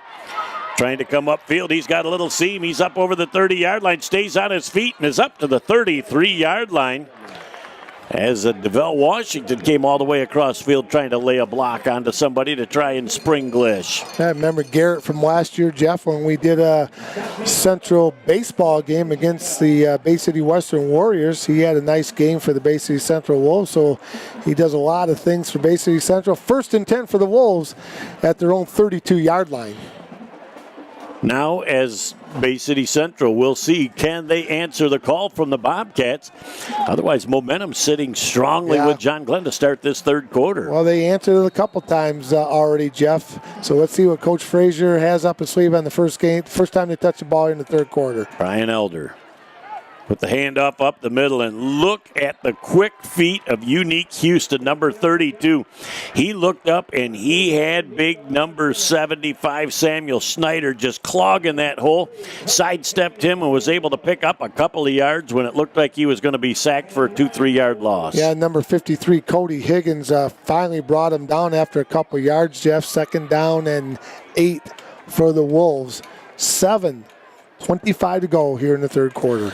Boy, Washington on the wide side of the field has got man coverage, too, as now they throw that ball out in and out of the hands of Judson Morse III, as that was just a little bit high. But again, he looked like he might have been trying to make a move before he had the ball in his hands. Good coverage by the quarterback, defensive back, number 3, Joe Long. Going to be 3rd down and long for the Central Wolves at their own 34-yard line. Well, this is a big play early in the third quarter of this football game. Yep. As now they motion to the wide side of the field to what they want the receivers to do. As Elder is going to go to a quick pass, and the ball is tipped on the outside, in and out of the hands of the intended receiver.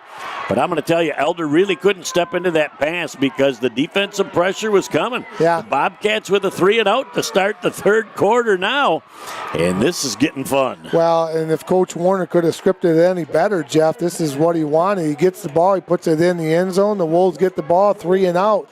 Just what Coach wanted here to start the third quarter. And the Bobcats are going to come away with very good field position. So what do we have? Judson Morse deep to kick? Yep. And the Bobcats look like they're not going to try and do much. Look at Morse with a really nice kick. And Belair has the ball fumbled. Valier could not get his hands on the ball, and he was hit just as he tried to do it. That ball kind of knuckled at the end, Mike, and really having a hard time figuring out what was going on. He was hit just as soon as he caught the ball, knocked it out of his hands, and Bay City Central with a huge turnover in the third quarter. What a big turnover right there, Jeff. And number 14 for the Central Wolves, hustling down Caleb Dawson. He's had a fantastic football game tonight for the Central Wolves. Huge break for Coach Frazier and his Wolves. Wow, that is a big turn of events. What will Bay City Central be able to do with the field position at the 29-yard line? Giving that ball to Houston. Look at, he gets a burst to the outside. He tiptoes down the sidelines and gets out of bounds at about the 15-yard line. They're going to officially have him out at the 17. It'll be enough to move the sticks and be a 1st and 10 Bay City Central. He runs beyond his years as well, Mike. I tell you, he is really fun to watch, Jeff. And he picked up a big first down for the Central Wolves. And again, that is a huge turnover for Bay City Central. And just think, if he would have been running in Canada, he might have had an opportunity to still be running on a wider field, as he is very explosive. Houston again with a great footwork to get to the outside. Picks up positive yardage down to about the 13-yard line as the Bobcat defense scrambled to get there. It looked like DeShano in on the hit for the John Glenn defense. Also on there, Jeff, Valier coming up. But again, Houston with a little jitterbug move, goes inside, goes outside, back to the inside, but he picked up some good positive yards. 2nd down and 6 for the Wolves. As they go up to the line of scrimmage again, just quick feet by Houston, just very impressive for a young man. He tries to hit that hole, and John Glenn has it absolutely stymied up. And look at him banging forward. He's going to move the pile down inside the 5-yard line, and the stick will move as well. It'll be 1st and goal Central. We've got an injured player for the John Glenn Bobcats, but Houston and that offensive line continue to drive downfield, and the Bobcats could not bring that pile to the ground. Well, good 2nd and 3rd efforts by Houston, Jeff, and you're right. He was just wanting to get to the first down. He got there. It's going to be 1st and goal to go for the Wolves at the Bobcat 4-yard line. To have a kid playing in his first varsity game, Mike, to have that type of drive and determination to be able to keep that lower unit just digging towards the goal line and helping to keep that pile moving. Well, and I don't know if he worked out with the varsity this week, Jeff. I imagine he probably did, but he is playing like he's got a lot of experience up here at that varsity level. Injured player looks like it's Gregory Christie, and Christie was one of the 2 running backs that we saw earlier this year when they played Saginaw Arthur Hill. That kid's a good player. I like him. Looks like he'll be able to get up, and he's coming off just a little bit gingerly. As we'll see if we can take a peek on the sidelines and figure out in the next couple of minutes what might be up with him. As Bay City Central will have a 1st and goal from inside the 5-yard line. It'll be 1st and goal officially at the 4 with 6 and 12 left in our third quarter of play. I might be looking at the shoulder to see what type of flexion he's got. Yep. They need to bring him back to the 25-yard line, though. I don't think anything fancy is going to be happening here. They're going to be trying to plug all the holes, and that's Houston, and he didn't even get back to the line of scrimmage as another helmet comes off. And that will be number 59 defensively, Hunter Peterson. I'm going to tell you what, he's a beast on defense. He's had a fantastic game tonight, Jeff, but he's going to have to come out for one play with the helmet coming off. They lost 2 yards on that play, Jeff. 2nd and goal to goal for Bay City Central from the Bobcats' 6-yard line. Watch who's on the wide side of the field. Will they run a little jet sweep with the wide receiver here with Washington on the outside? See what they got up their sleeve right now, set up from that far hash. Will that be something that they attempt? Nope, they're going to give that thing to Houston. He squares up the shoulders. He gets back to the original line of scrimmage. Great defense by Joe Blong that time to put the hit on at the 5-yard line on Houston. Yeah, good open field tackle. Joe coming up from that DB position, making a nice tackle, Jeff. Gain of 2 on the play. 3rd down and goal to goal for Bay City Central at the Bobcat 5-yard line. We got 5:15 and counting to go here in the 3rd quarter. Are they in 4-down territory, or will they go for the field goal? I think they go for the sure points unless they can be down sniffing the goal line here on 3rd down. I'm sure they haven't made that decision until they know the result of this 3rd down play. They're going to try and flip that thing to Washington in the corner, and it's tipped away defensively on a tremendous play. And that is number 10 defensively, I believe, Leveling. Leveling did a nice job right there, Jeff. He almost got himself another interception. He only had 3 last week in the game against Heritage. It's going to be 4th down and goal to goal for the Wolves, and I think they're going to get Welters out there, and he's going to kick himself a 15-yard field goal. Well, it is from the 12-yard line. 22, It'll be 22 yards. Yep, 22 yards. He's got a little bit of an angle here to the right. As the kick is up, it is plenty good, it is plenty long, and it is plenty good. Time onto the field with 4:51 left in the 3rd. 24 for Central, 14 for John Glenn. Back in a minute here on BCTV. There's just one place where students are students first, and athletics are played with purpose and perspective. That place is your local high school.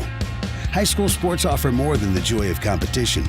Studies show that student athletes are also likely to enjoy greater levels of achievement in other areas of their lives, including academics. High school sports, a winning part of a complete education. Back here on BCTV, here is the sign that says the legend lives on here at Bay City Central. Well, Jeff, voted Michigan's best stadium August 25th, 2016. 500 wins in school history. Very, very impressive for the Bay City Central Wolves. Well, and Morley Frazier's going for a historic win tonight as well. And a trophy that will be started to be distributed. We will talk about that. Walter set to kick off for Bay City Central from his own 40 with a slight breeze to his back. And he is going to pound this thing deep. And it's going to be taken inside the 5-yard line. Blair comes up. He's up over the 25 to the 30. He cuts to the outside. He's got daylight back across the grain. And a nice return out to the 47-yard line. As both of these teams are really starting to say, you send a punch my way, I'm going to send one back. Not in the physical sense, but what a great game of anything you can do, I can do as well. Like what a great return. It's like a heavyweight fight right now, Jeff. Jeremy Jacobs on the tackle. He got Valier from behind, but boy, again, the Bobcats got great starting field position at the 47-yard line. Boy, the Valier absolutely kept making people miss, and that's why he is that starting running back as well as the safety. Runs hard, too. And it is a great starting field position for the John Glenn Bobcats from their own 47.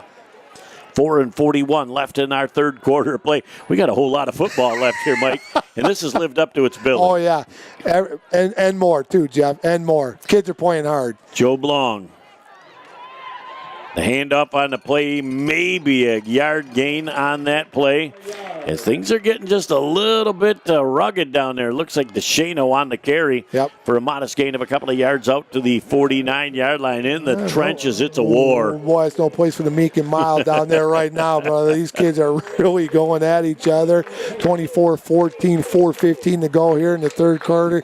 Kids are playing hard. It's been a great, clean third quarter. No penalties, Jeff. Just what we expected from these two good football teams. Single back once again next to Job Long. Looks like DeShano coming to the near side of the DeShano picks up the central defender coming and going out of bounds. Nice job that time as Lehman gets to the corner to push Job Long out. Nice job by the players of the coaching staff with great sportsmanship to make sure Job Long didn't go into the wall. Well, you know what? There's it doesn't look like there's a lot of room on the sideline, Jeff, but there really is. And this one of the nice things about this stadium is you are so close to the action. Even up here in the press box, we just got a great view. And in the stands, you can hear them grunting and grunting and snorting and doing all sorts of good things. Well, there's no walkway between the track. stands. There's no 8-lane track, so certainly you take those commodities away, and this is as good a spectator venue as there is any place in the state of Michigan. Yep, fantastic. Here we go, 3rd down and 10. Job Long back to pass. He's got time to throw. No great pressure across the middle, and that pass is complete to Hotelling, and he is going to be right at the first down marker, and I believe first down. They're going to give him a first down. Yeah, I believe so too, Jeff. It's close, but it looks like it's a first down. From up here, no doubt. Yep. Nice job by Hotelling, running a good route, and Job Long waiting for him to come across the field, clearing out, and he's the only one there, put it right on the money. Nice job. On time and on the dot. Oh, man, it was perfect. Perfect pass. That's the old dot to dot, as you can't draw it up any better than that.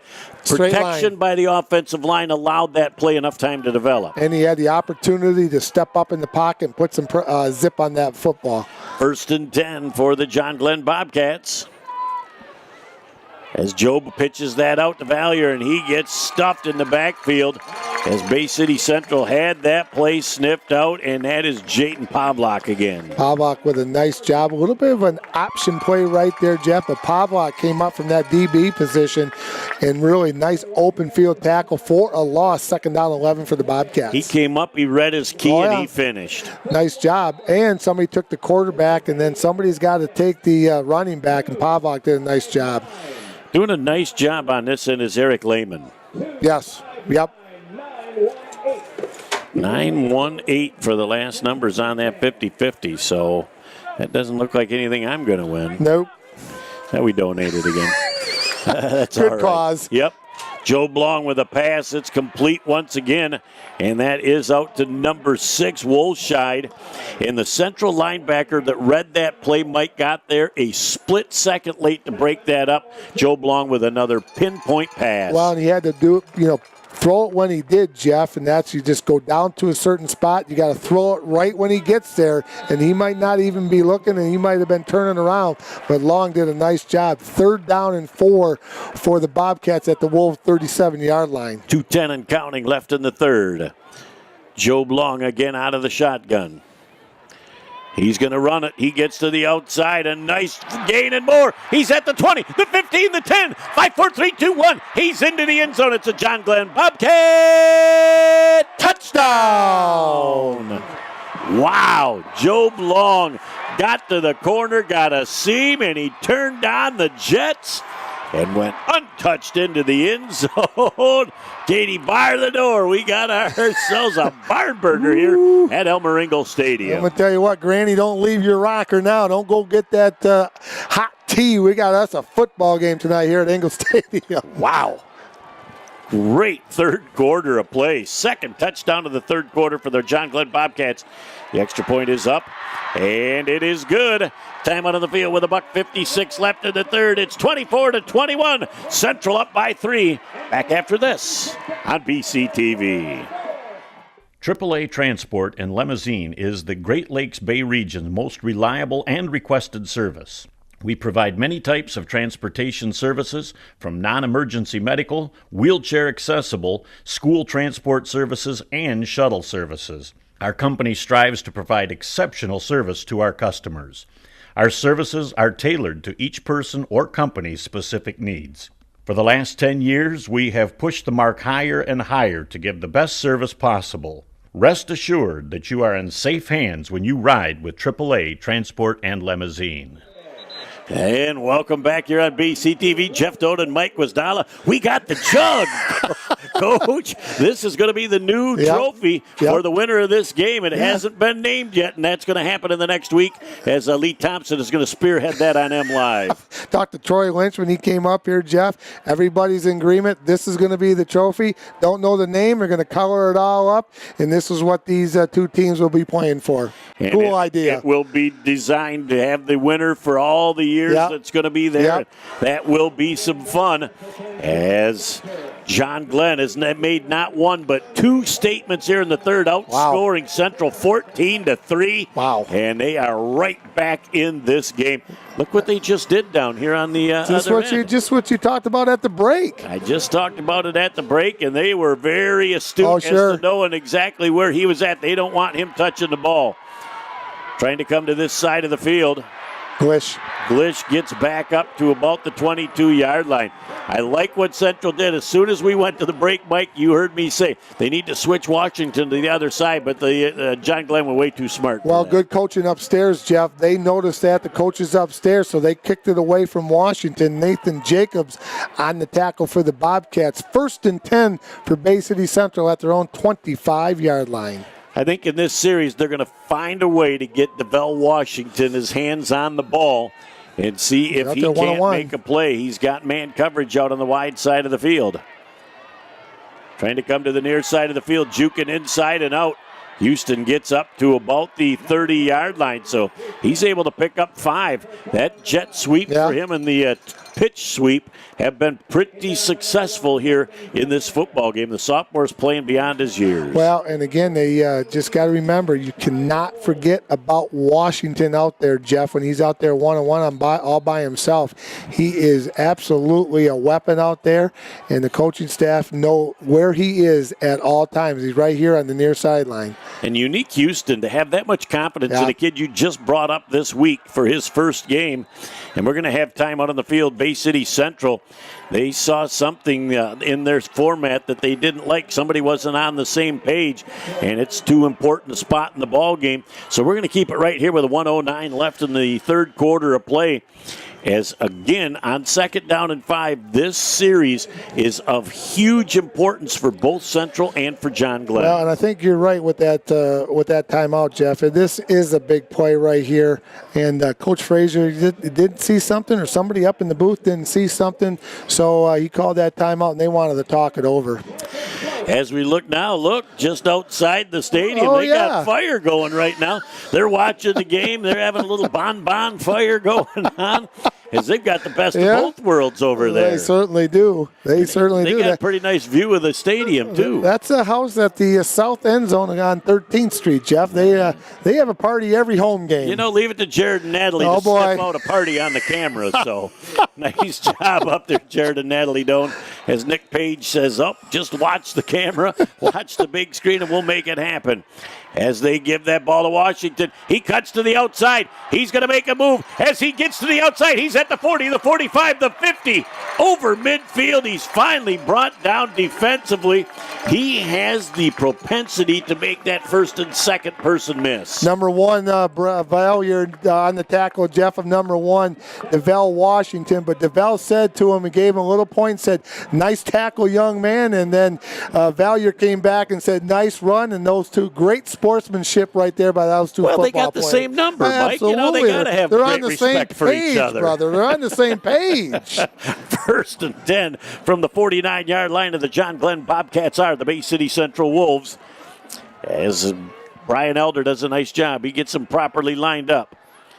Out of the I-backfield formation, Houston, again, he stopped close to the line of scrimmage, always seems to fall forward for that extra couple of yards. And on the tackle, number 75 for the Bobcats, Jeff, that was Samuel Snyder. Good gain on the play, 2 yards for Houston. 2nd down and 8. Wolves are in Bobcat territory at the Bobcat 47-yard line, and we are 33 ticks to go here in the third quarter. This could be the last play of the third quarter. And what a quarter of football it's been. Brian Elder up to the line of scrimmage again. Offset eye in the backfield. Little drop. Now they're running a hook and go. Joe Blong defensively back there, and we're going to have a pass interference penalty. And Joe Blong thought he had textbook defense. I see two people battling for the football there. Yeah, that's what I thought too, Jeff. And we'll referee's going to talk about it. They might be calling it on the offense. Joe Blong is confident that it's on the offense. And this will certainly be a penalty that they're going to want to accept. Yeah, it's going to be offensive pass interference. So again, when I looked at that, I didn't want defensive pass interference because I saw two people battling for the football. I think from the same vantage point, two people going for the football, nobody gained an advantage from that. They're going to take the penalty. I'm not in total agreement with that call. I just like two people going up and having a good battle for that football. Yeah, I think you're right, Jeff. They're going to take that penalty, and that will knock the Wolves back deeper into their own territory with 14 ticks to go here in the third quarter. Now we're up here, and obviously the deep side judge is right down in front of it. He could have seen something that we didn't see with a little shove or a push at the end of that play. He didn't take him long to decide to throw that penalty flag and to call it on Bay City Central's Judson Morse. Well, it happened right in front of him, Jeff, so he had a good view. And again, we're up here. He saw something we didn't. Nice drop. They're going to throw that ball down the seam, and a little bit of miscommunication that time on the route running. And very lucky that Joe Blong didn't make a spectacular defensive interception. Well, Coach Frazier was down there, and then they had somebody here. Morris was right here in front of us, Jeff. And Elder didn't see him, but, that throw was just a little bit high to Washington. So that stops the clock. 3rd down and 23 with 9 ticks to go in the third quarter. Boy, this last minute's taken quite some time. And, now you got Bay City Central 3rd down and 24 yards to go for the first down. And it's going to be a situation where you're pretty sure that Elder's going to put that ball in the air. Soft back zone. As Elder steps up, he's got some time. He throws that ball downfield. It's tipped in and out of the hands of Judson Morse, who would have been gone if he got it. But boy, looking defensively, number 13, Robert Hotelling said, I just about had one there too.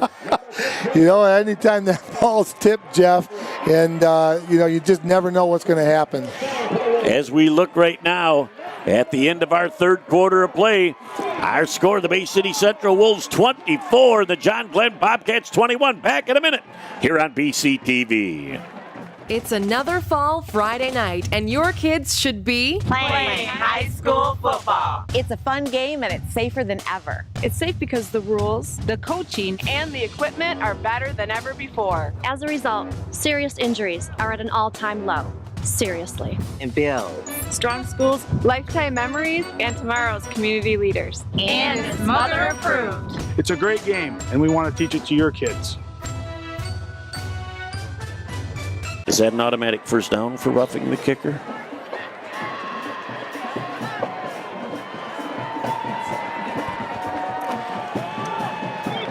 Back here on BCTV, Jeff Doan and Mike Wisdala along with you, Jared and Natalie Doan up top. Nick Page producing and directing our show. Bay City Central will now be punting into what is a pretty, look at the breeze has kind of shifted around now out of the south. Yeah, it has. As that kick is off, and there is a nice line drive kick. Look at the Central roll as that thing takes about a 15-yard roll down to the 12-yard line. And Bay City Central has pinned that John Glenn Bobcat offense deep in their own end. But Central's got to come up with a way to try and stop this potent offense from John Glenn in the second half. Boy, what a great second half so far, Jeff. Just underway here in the fourth quarter. Before I forget, want to say a couple big thank yous to Dr. Bigelow, superintendent from the Bay City Schools, Tim Marciniak, principal here at Bay City Western, and Jen Thunberg, the athletic director. Their support and helping us out tonight is greatly appreciated by all of us. Well, we got to talk about our sweet tooth being satisfied after this play as well. 1st and 10 for the John Glenn Bobcats. Joe Blong, who has been near flawless here in the second half, has a single back with trips here to the near side of the field. As they get everybody set, he gets the shotgun snap. He's running around looking for a place to go as he pump fakes, and he is going to come upfield as he makes a couple of people miss, and he takes the hit at the 30-yard line. He's going to be just short of the first down marker. Yep. He's going to pick up about 9. Nice job by Joe. We like that pump fake that he does, gets the defenders off the ground, Jeff. But again, he's been very effective here in the second half, rolling out, thinking about throwing, then tucking it under and running with the football, gaining 9 on the play. Well, when Central's D is playing man, you also have a situation where you have got to be able to account for that quarterback, and Joe Blong has been extremely elusive here in this second half. 3rd down, or 2nd and 1. Handoff right up the middle, going to be enough to move the sticks out to the 35-yard line, the 25-yard line. And we got a Bay City Central Wolf down on the field. And we'll take a quick break and be back after this on BCTV. Hi, my name is Tom Izzo, the men's basketball coach at MSU. The threat of school violence is something that affects everyone and needs to be taken seriously. Okay to Say is a confidential way you can report anything that threatens your safety or the safety of others. If you see or hear something that doesn't seem right, submit a tip to Okay to Say. You can call, text, email, go online, or use the Okay to Say app. You could be the one person who helps to prevent a tragedy.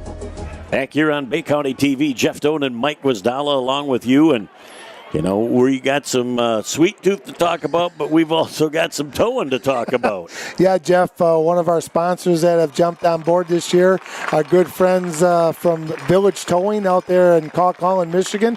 They haul them all out at Village Towing, so if you have any hauling your cars away, or if you need an oil change or some mechanical work done, please give our friends at Village Towing a call. Michelle Cooper and the gang do a fantastic job out at Village Towing. From the subcompact to the semi and the school bus, they do it all out there. And Michelle is a tremendous supporter of Bay County TV, and also Heidi's darn good cookies. And they are darn good. As we saw Mark Nierenberg up here tonight earlier, and he left some sweet treats for us. And I'll tell you what, that sweet tooth has been satisfied.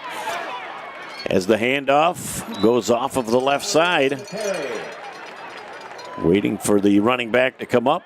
It's Valier again as he picks up about 3 yards on the play. And the John Glenn Bobcats have kind of changed their scheme here a little bit. And they're going to try and ground it out a little bit and see if they can keep the Central offense off the field and try and get a long time-consuming drive here. Cameron Monville for the Wolves in on the tackle. Good gain on 1st down, 2nd down and 6 for the Bobcats at their own 28-yard line.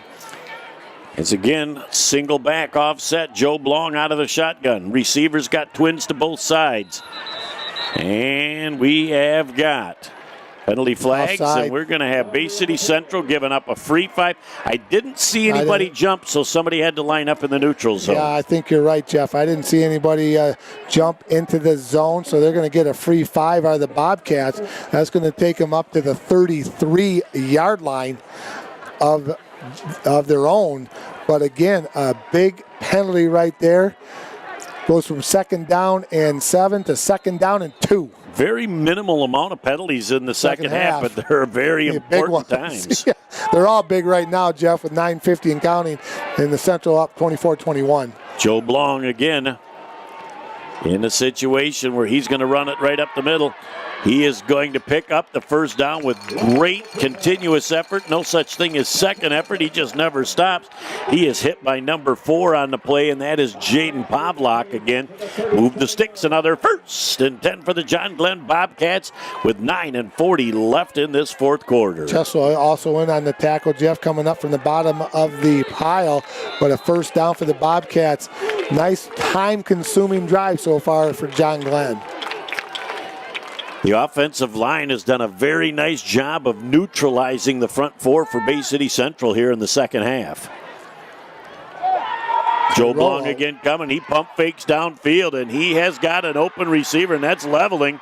Leveling is going to be brought down right at midfield, officially the 49, as they try and strip the ball, and he is all hands on that football.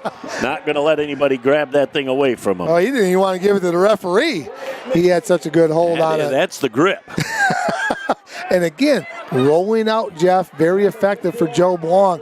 1st and 10 for the Bobcats at the 49.5-yard line of Bay City Central. Smack dab in front of us up here. We got a great view of what's happening right now. Well, the defensive ends for Bay City Central have got to read. They have got to get upfield and then contain before they attack, because Joe Blong in the second half has really been able to get to the outside at freedom. Yep, this has been a nice job. And again, the receiver's doing a nice job catching the ball with a little yak, yards after catch.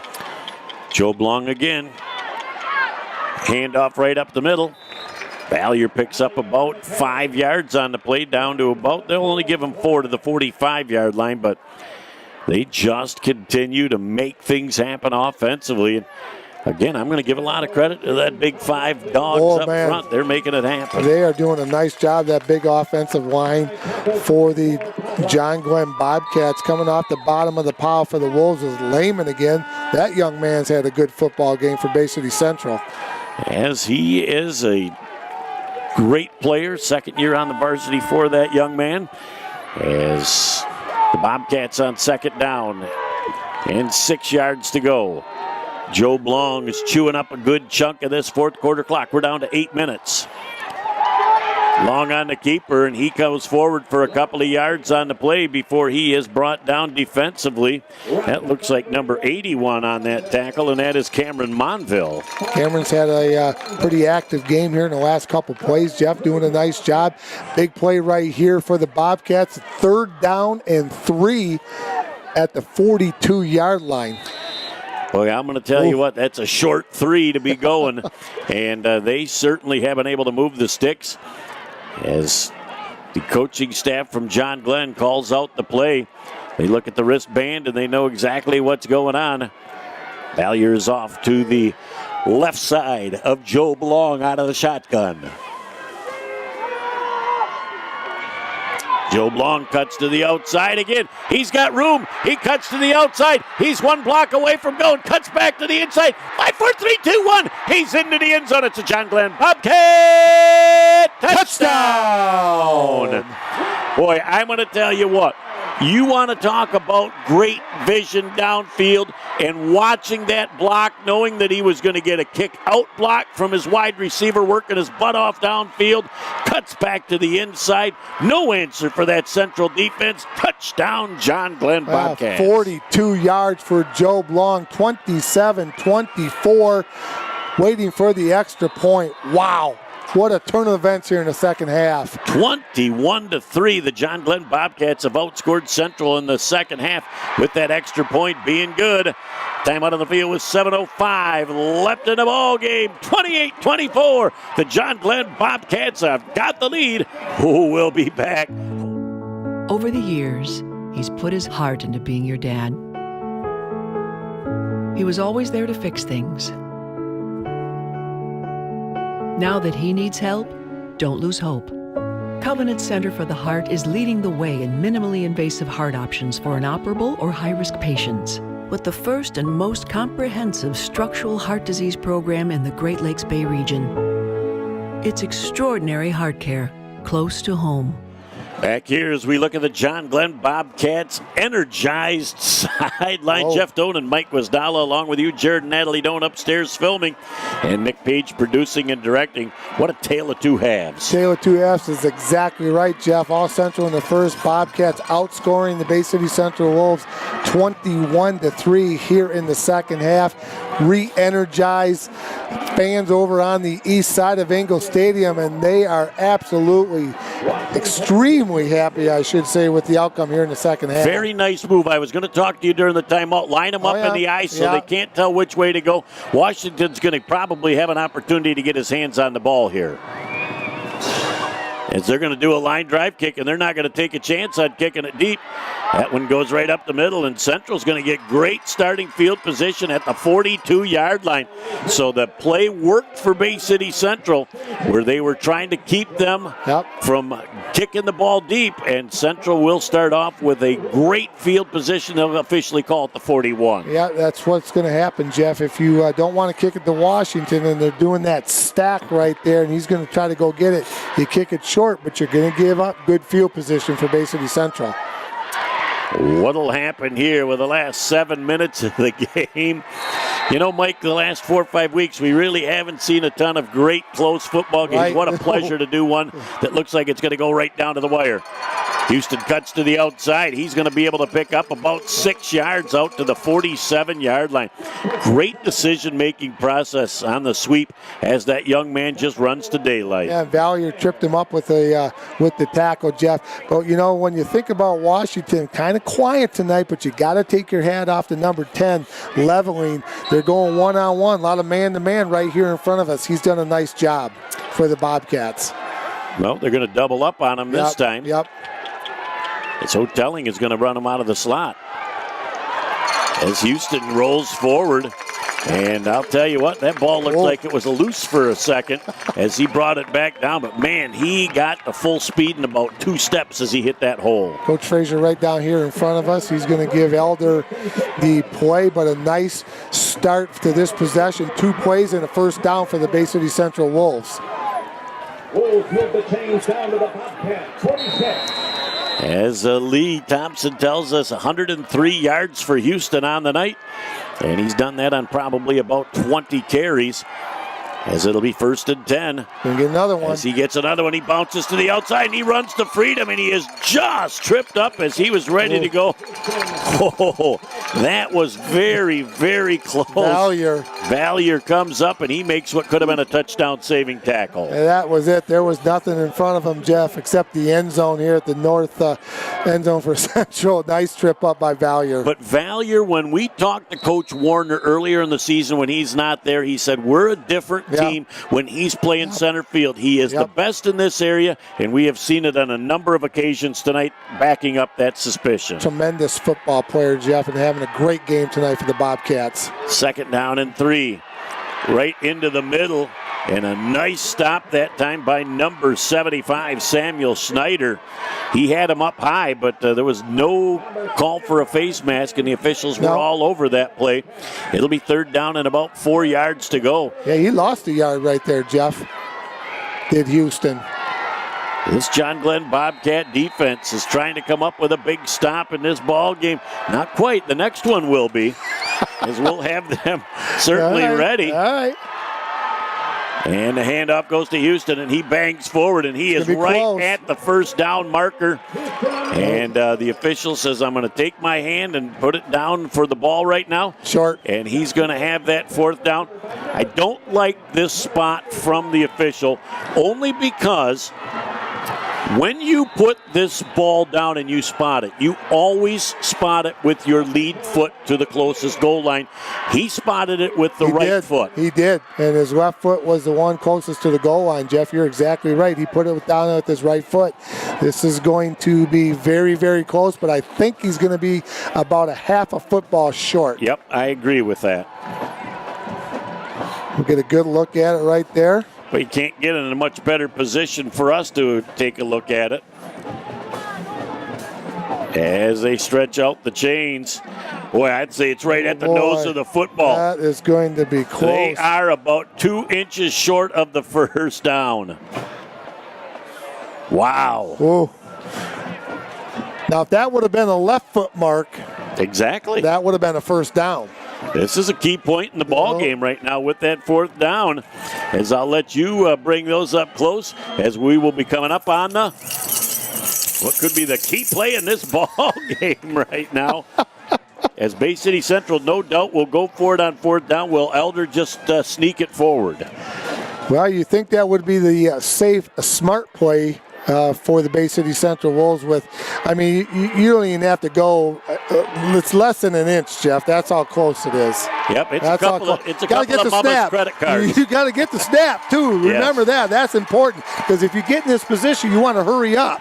Well, in Lehman, too, all he's got to do is just leverage what's going on. And you can see Elder from the way he was standing there with that right foot back. He was pushing off. He was going forward. He was going to move the sticks. It'll be 1st and 10 Bay City Central as we've got a John Glenn Bobcat getting up a little bit slow. It was a massive humanity colliding at that line. Officials timeout on the field, Jeff, for an injury. That's number 72 for the Bobcats. That's Elijah Dennis. Elijah, one of those big offensive linemen for the Bobcats. Those fellas had a great game tonight. We're going to take a quick break as they take care of him, and we'll be back in just a minute on Bay County TV. Oh, hey, you got one of those insurance apps too? You know how this thing works? No, sorry. Yeah. Ben, please. Wow, you can talk to your app? That's pretty cool. Not an app, it's my agent. In this moment, No, I'm fine, thanks. it's good to know you have a trusted, independent auto owner's insurance agent who's there when you need them. Great. Man, I gotta get one of those. Auto Owners Insurance. Plum Harris Insurance Agency in Bay City is your local independent auto owners insurance agency. There's 4 and 25 left on the clock. The visitors from John Glenn have the 28-24 lead over the Bay City Central Wolves. Crowd of, I'm going to guesstimate, about 6,000 on hand to watch this game. And boy, when you get 6,000 fans here, you've got a playoff atmosphere. This is what it's all about, my friend. And we have not been disappointed, and neither have the 6,000 fans in attendance tonight. Again, defensively, they're not going to let Washington beat him. They're double teaming him off the ball. Oops. And they've got a offensive left tight end twitch just before the snap. And it took a little bit of time for the line judge to get the flag out of the pocket, but that was the correct call. Yep, he left end a little bit early, so it's going to knock him back 5 yards. Going to be 1st down and 15 for the Bay City Central Wolves at the Bobcat 39-yard line. Boy, and that's a tough 5 yards of real estate. They're hard to come by right now for Bay City Central. The defense of John Glenn's doing a fantastic job. But you know what? You got to call the play. Clock has started. 4:15 and counting to go here in the football game. Bay City Central down to the Bobcats 28-24. Boy, I can just feel this going down to the last minute of the game. You cannot be happier with the way that this game has gone. It's exciting. It's action-packed. It's going right down to the wire. Elder is going to be back to pass. Look at the amount of time he's got to throw the football. He's throwing it deep to Washington. It's just overthrown. There's contact. They're calling it incidental. And we got a penalty flag on the play, and we've got a penalty flag on the far side of the field as well. Okay. Are we going to have some holding downfield defensively, which is probably the call that you're going to get from that wide side official? What do we have here at the line of scrimmage from this official? I thought he was calling holding also, Jeff. Well, that flag on this near side came off. Yeah, that's what I'm saying. The far side of the field flag, I think, is going to be for holding. What do we got here on the near side of the field? That went very quickly. Oh, Central with only 6 men on the line of scrimmage. And then we are going to have holding on the defense, and they're going to offset. Replay the down. Big break right there for Bay City Central, Jeff. Well, I'd say not a big break for Central. They line up properly, and they're going to have the 1st down and 10 yards of real estate. You're right. You're absolutely right. So my mistake. They're just a simple error in their lining up cost them an opportunity to move 10 yards closer to the goal line. And they haven't done that all second half. Ooh, there's almost another one. As that ball goes past Washington to the outside, and he looked a little surprised by that ball as it came flying by him. The ball had some pepper on it, too. Elders let that thing fly. 2nd down and 15 for the Bay City Central Wolves at the Bobcat 39-yard line. Marcus Facundo comes in for Unique Houston here on the 2nd down and 15. As Bay City Central got a little screen play up their sleeve and see if they're going to run Facundo or not. Is he going to be, also going to be in there for blocking?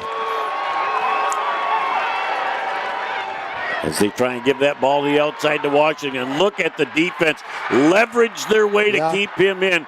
He gets back near the original line of scrimmage, but the defense was all over making that happen. Washington put 2 moves on and nobody moved. Jonathan Hardy with a big tackle, Jeff. So Washington's coming out of the game a little bit gimpy. He's got a little gimpy right now. Got an ankle that he might have twisted a little bit. And they're going to bring him to the sidelines in a hurry, and he gets instant attention. 3rd down and 11, Jeff. 3 minutes and 8 seconds to go here in the football game. John Glenn 28, Bay City Central 24. Garrett Glish is now the other wide receiver to that wide side of the field with Judson Morse. Here comes the pressure from John Glenn, throwing that ball downfield. It's just behind the intended receiver on the play, and that is Bay City Central's 23, Wesley Maltrip. We got a penalty flag at the line of scrimmage. I think we're going to have a late hit on the quarterback, Jeff. That is huge. That flag came in very late. We were both looking down the field. I saw it out of the corner of my eye, incomplete pass, but I think it's going to be a late hit on the quarterback. Boy, and that's a 15-yard penalty, and that would result in a 1st down.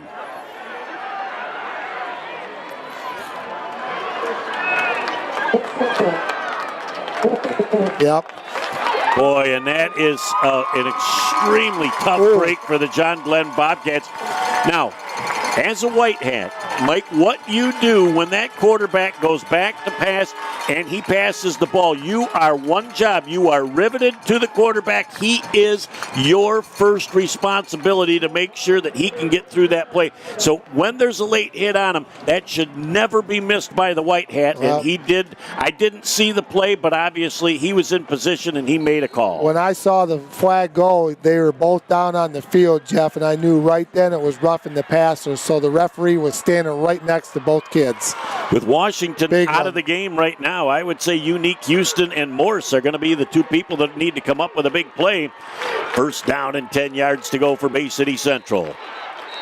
And we've got a penalty. And looks like we might have offsides on the defense. Nope. Procedure? Yep.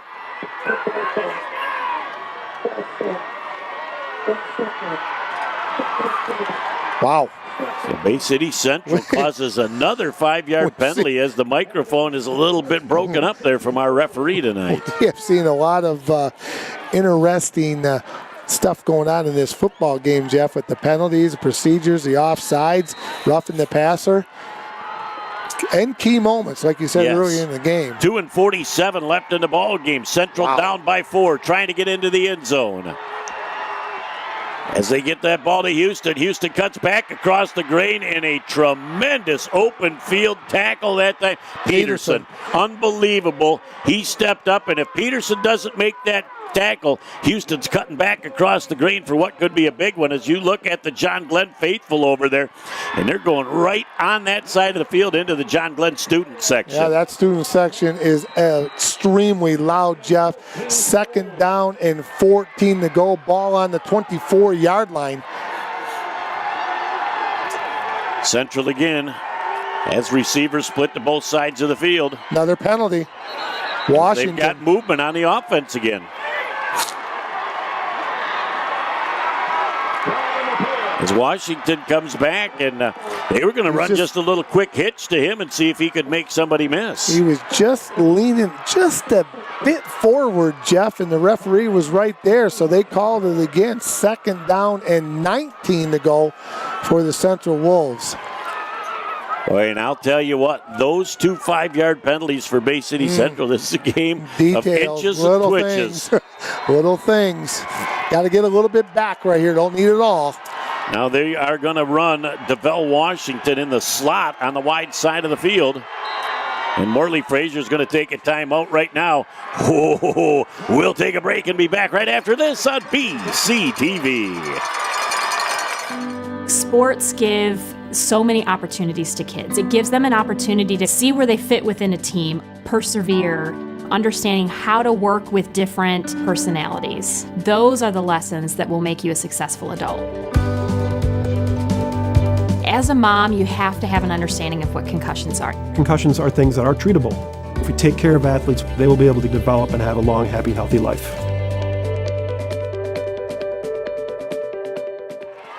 As we are looking at the north end zone right now, they're packed 6 deep, trying to see the last 2 minutes and 6 seconds of this game. Second down, 19 yards to go for Central. Coming out of the timeout, what does Morley Frazier have dialed up for the Bay City Central Wolves? 3-step drop, throwing that ball downfield. Washington back, it's picked off in the end zone by the John Glenn Bobcats, and that's Joe Long out at the 3-yard line, and we got penalties going in the end zone. Looks like maybe Washington might have thrown a looper there. Yeah, I didn't see it, Jeff. I was watching what was coming back towards the with the interception of Joe Long, but there's penalty flag down in the end zone. They're post-possession penalties, though.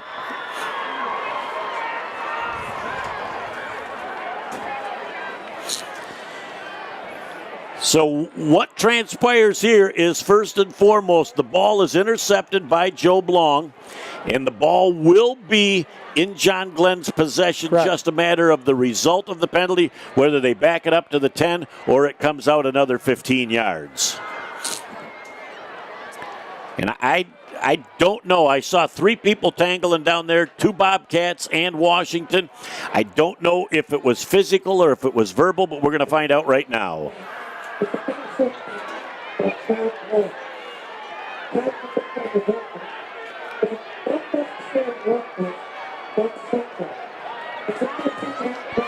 They're just going to get Bay City Central for the 15-yard penalty. Yep. But I'm going to tell you what, with $1:56 left, Central with only 2 timeouts left, the Bobcats with 1 first down now will be able to seal the deal. Well, and that's going to take the ball all the way out to the 30, Jeff. It was at the 15. They're going to take it right at the 30-yard line. 1:56 to go. John Glenn 28, Bay City Central 24. Big second half for the Bobcats. I don't even think Joe Long hands this football off. I think he's going to keep his hands on it, run option to the outside. No pass option, I believe, either. Nope. They don't want any chance for a mistake. This is going to be huge that they get the good exchange from Elijah Dennis, the center. If he can make a good snap, which he's done all night long, they're in great position. Very well. He's made a few snaps in his day, I'm certain. Waist high. Joe Blong coming forward. He's going to pick up maybe a yard or 2, and we'll have a timeout, Bay City Central. As the coaching staff is a little bit disappointed that there weren't people ready to listen for his timeout. Probably 4 or 5 extra seconds went off the clock. Now that's the line judge, why he is so far in the field instead of near the sidelines. To spot that ball on a non-critical spot. He had to go out and tell that to the referee. The referee called the timeout. As I think that is something that they needed to. He needs to stay near the sideline. There's no reason to come in to the hash, and that could have cost Central about 5 seconds of valuable time. But the Bobcats are going to find themselves with a wild second half on both sides of the football. They're in a position to win this football game, and it is impressive. I think the Wolves have one more timeout left, Jeff, if I'm not mistaken. Yes. $1:48 to go. John Glenn 28, Bay City Central 24 in a football game that has been everything and more that we hoped it would be. We waited 27 years for the matchup.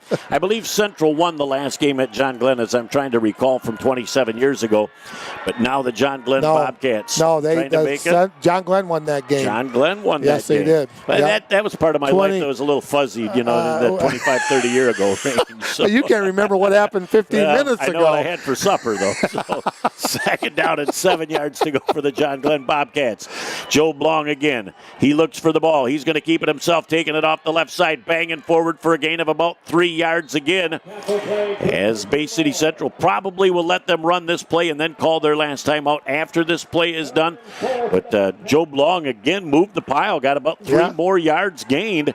And so it's a situation now with 3rd down and 4 yards to go.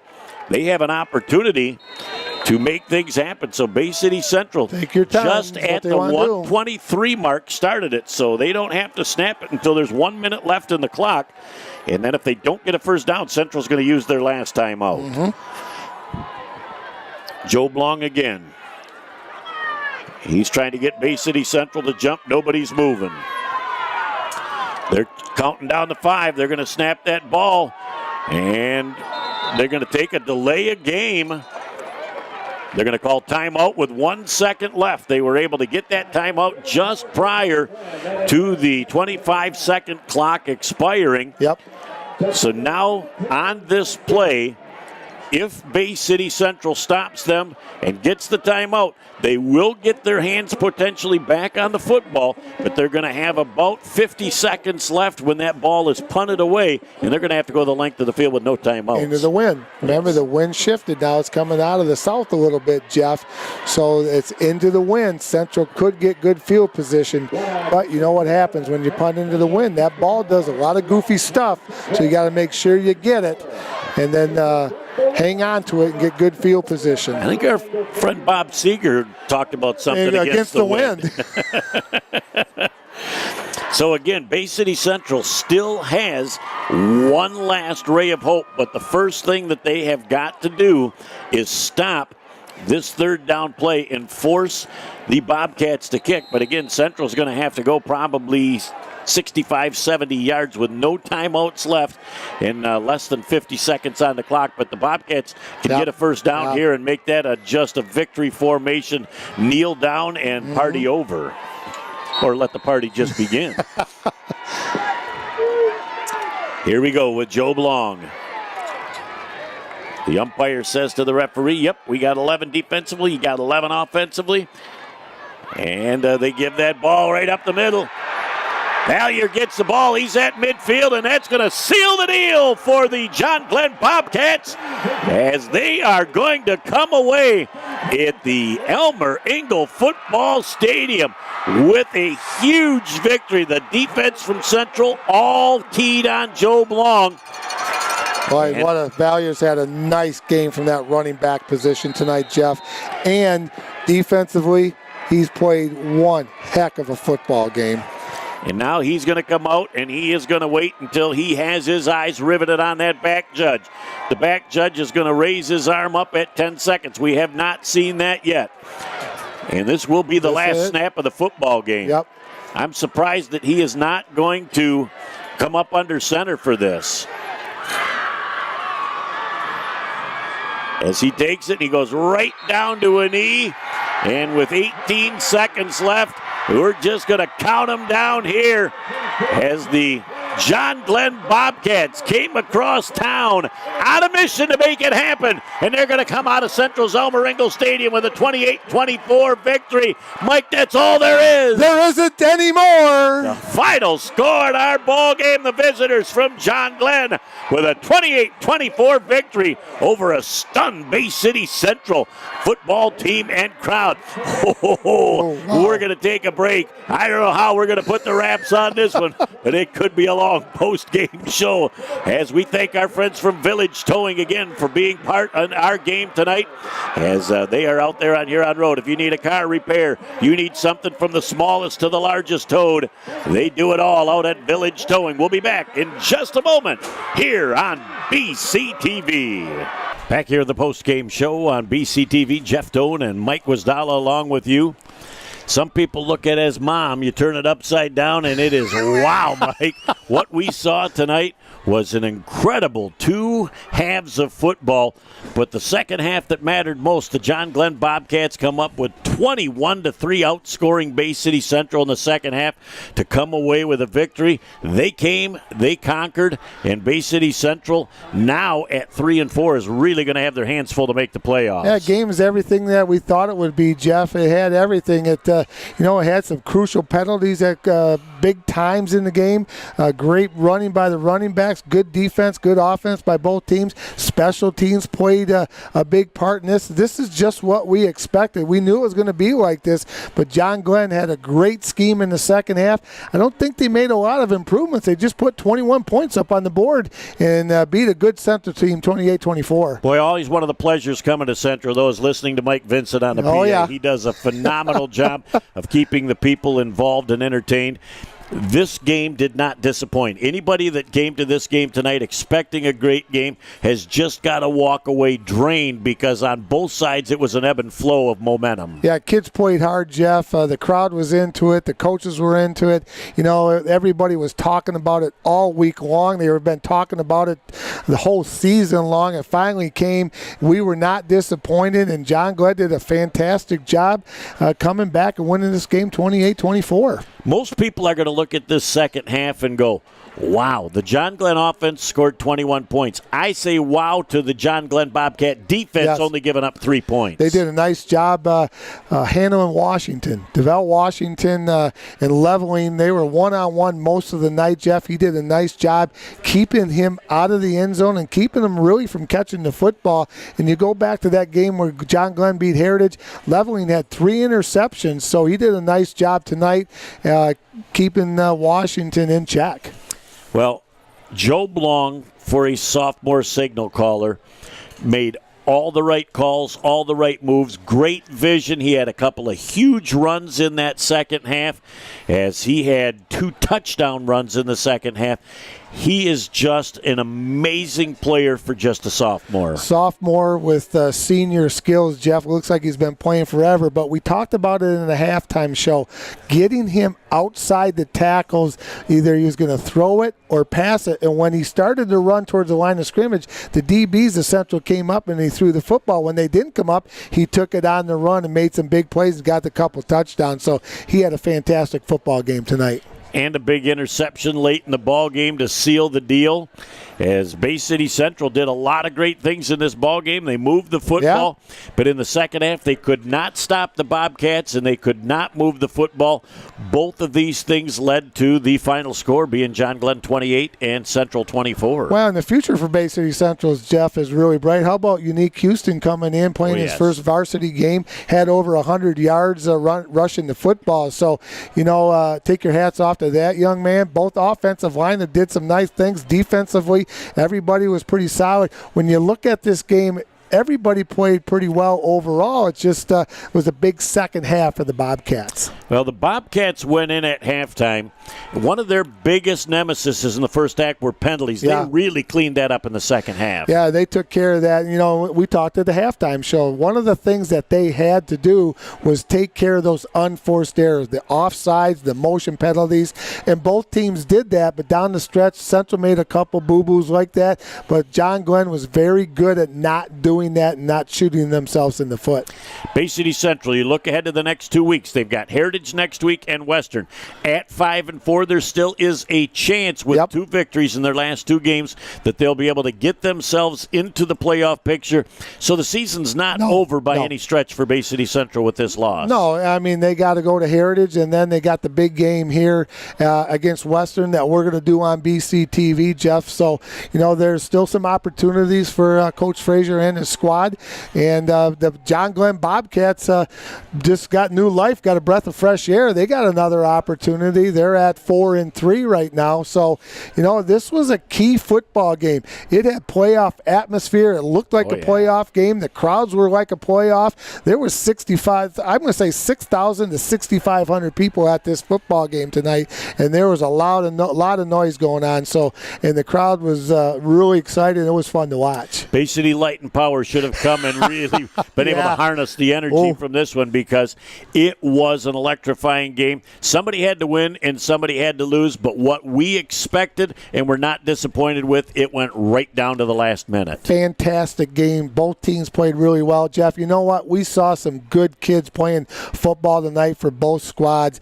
It was a pleasure to be here. Jen Thunberg, Tim Marciniak, thank you so much for your hospitality, getting us in this beautiful press box. Couldn't do it without you, and we certainly appreciate the support from the Central Booster Club. Club tonight and also the John Glenn Booster Club. Well, in the John Glenn, Dan Decuff, the principal out at John Glenn, and Troy Lynch and the group in the athletic department over there. Matt Schmidt, the superintendent of schools, and the new trophy, which they just unveiled tonight, but they have not had an opportunity to name yet. Lee Thompson and MLive are going to have a little contest to see, but we know whose name's going to be on the first. That's going to be John Glenn on the first game, Jeff. And don't forget, next week you and I will be out at Essexville Garber for the Duke homecoming. So we've got back-to-back homecoming games. I think that's back-to-back-to-back, if I'm not mistaken. Essexville Garber at home taking on the Broncos from North Branch. Well, before that game next week, Natalie and I head north to Pinconning. We're going to do a little bit of the Bay County Cross Country meet in the fall at Pinconning. So that's right. We're going to have a double duties next week to try and make all that happen. But this has been a fun game tonight. Mike, always a pleasure to sit next to your side. This was a game for the ages. That was a lot of fun, Jeff. Another great job by you. And let's not forget the folks behind the scenes. Oh, that make it all happen. Try and make us look good. Well, they do the best they can. This is it right here. Jared and Natalie Doan upstairs, and, of course, Nick Page, the best in the business at producing and directing the show. There is nothing finer. We got a great family here, and we couldn't be happier. Again, that about puts the wraps on this ball game tonight. The John Glenn Bobcats come away with a 28-24 victory over Bay City Central. This was a great night. We'll look forward to talking to you soon. See you next week.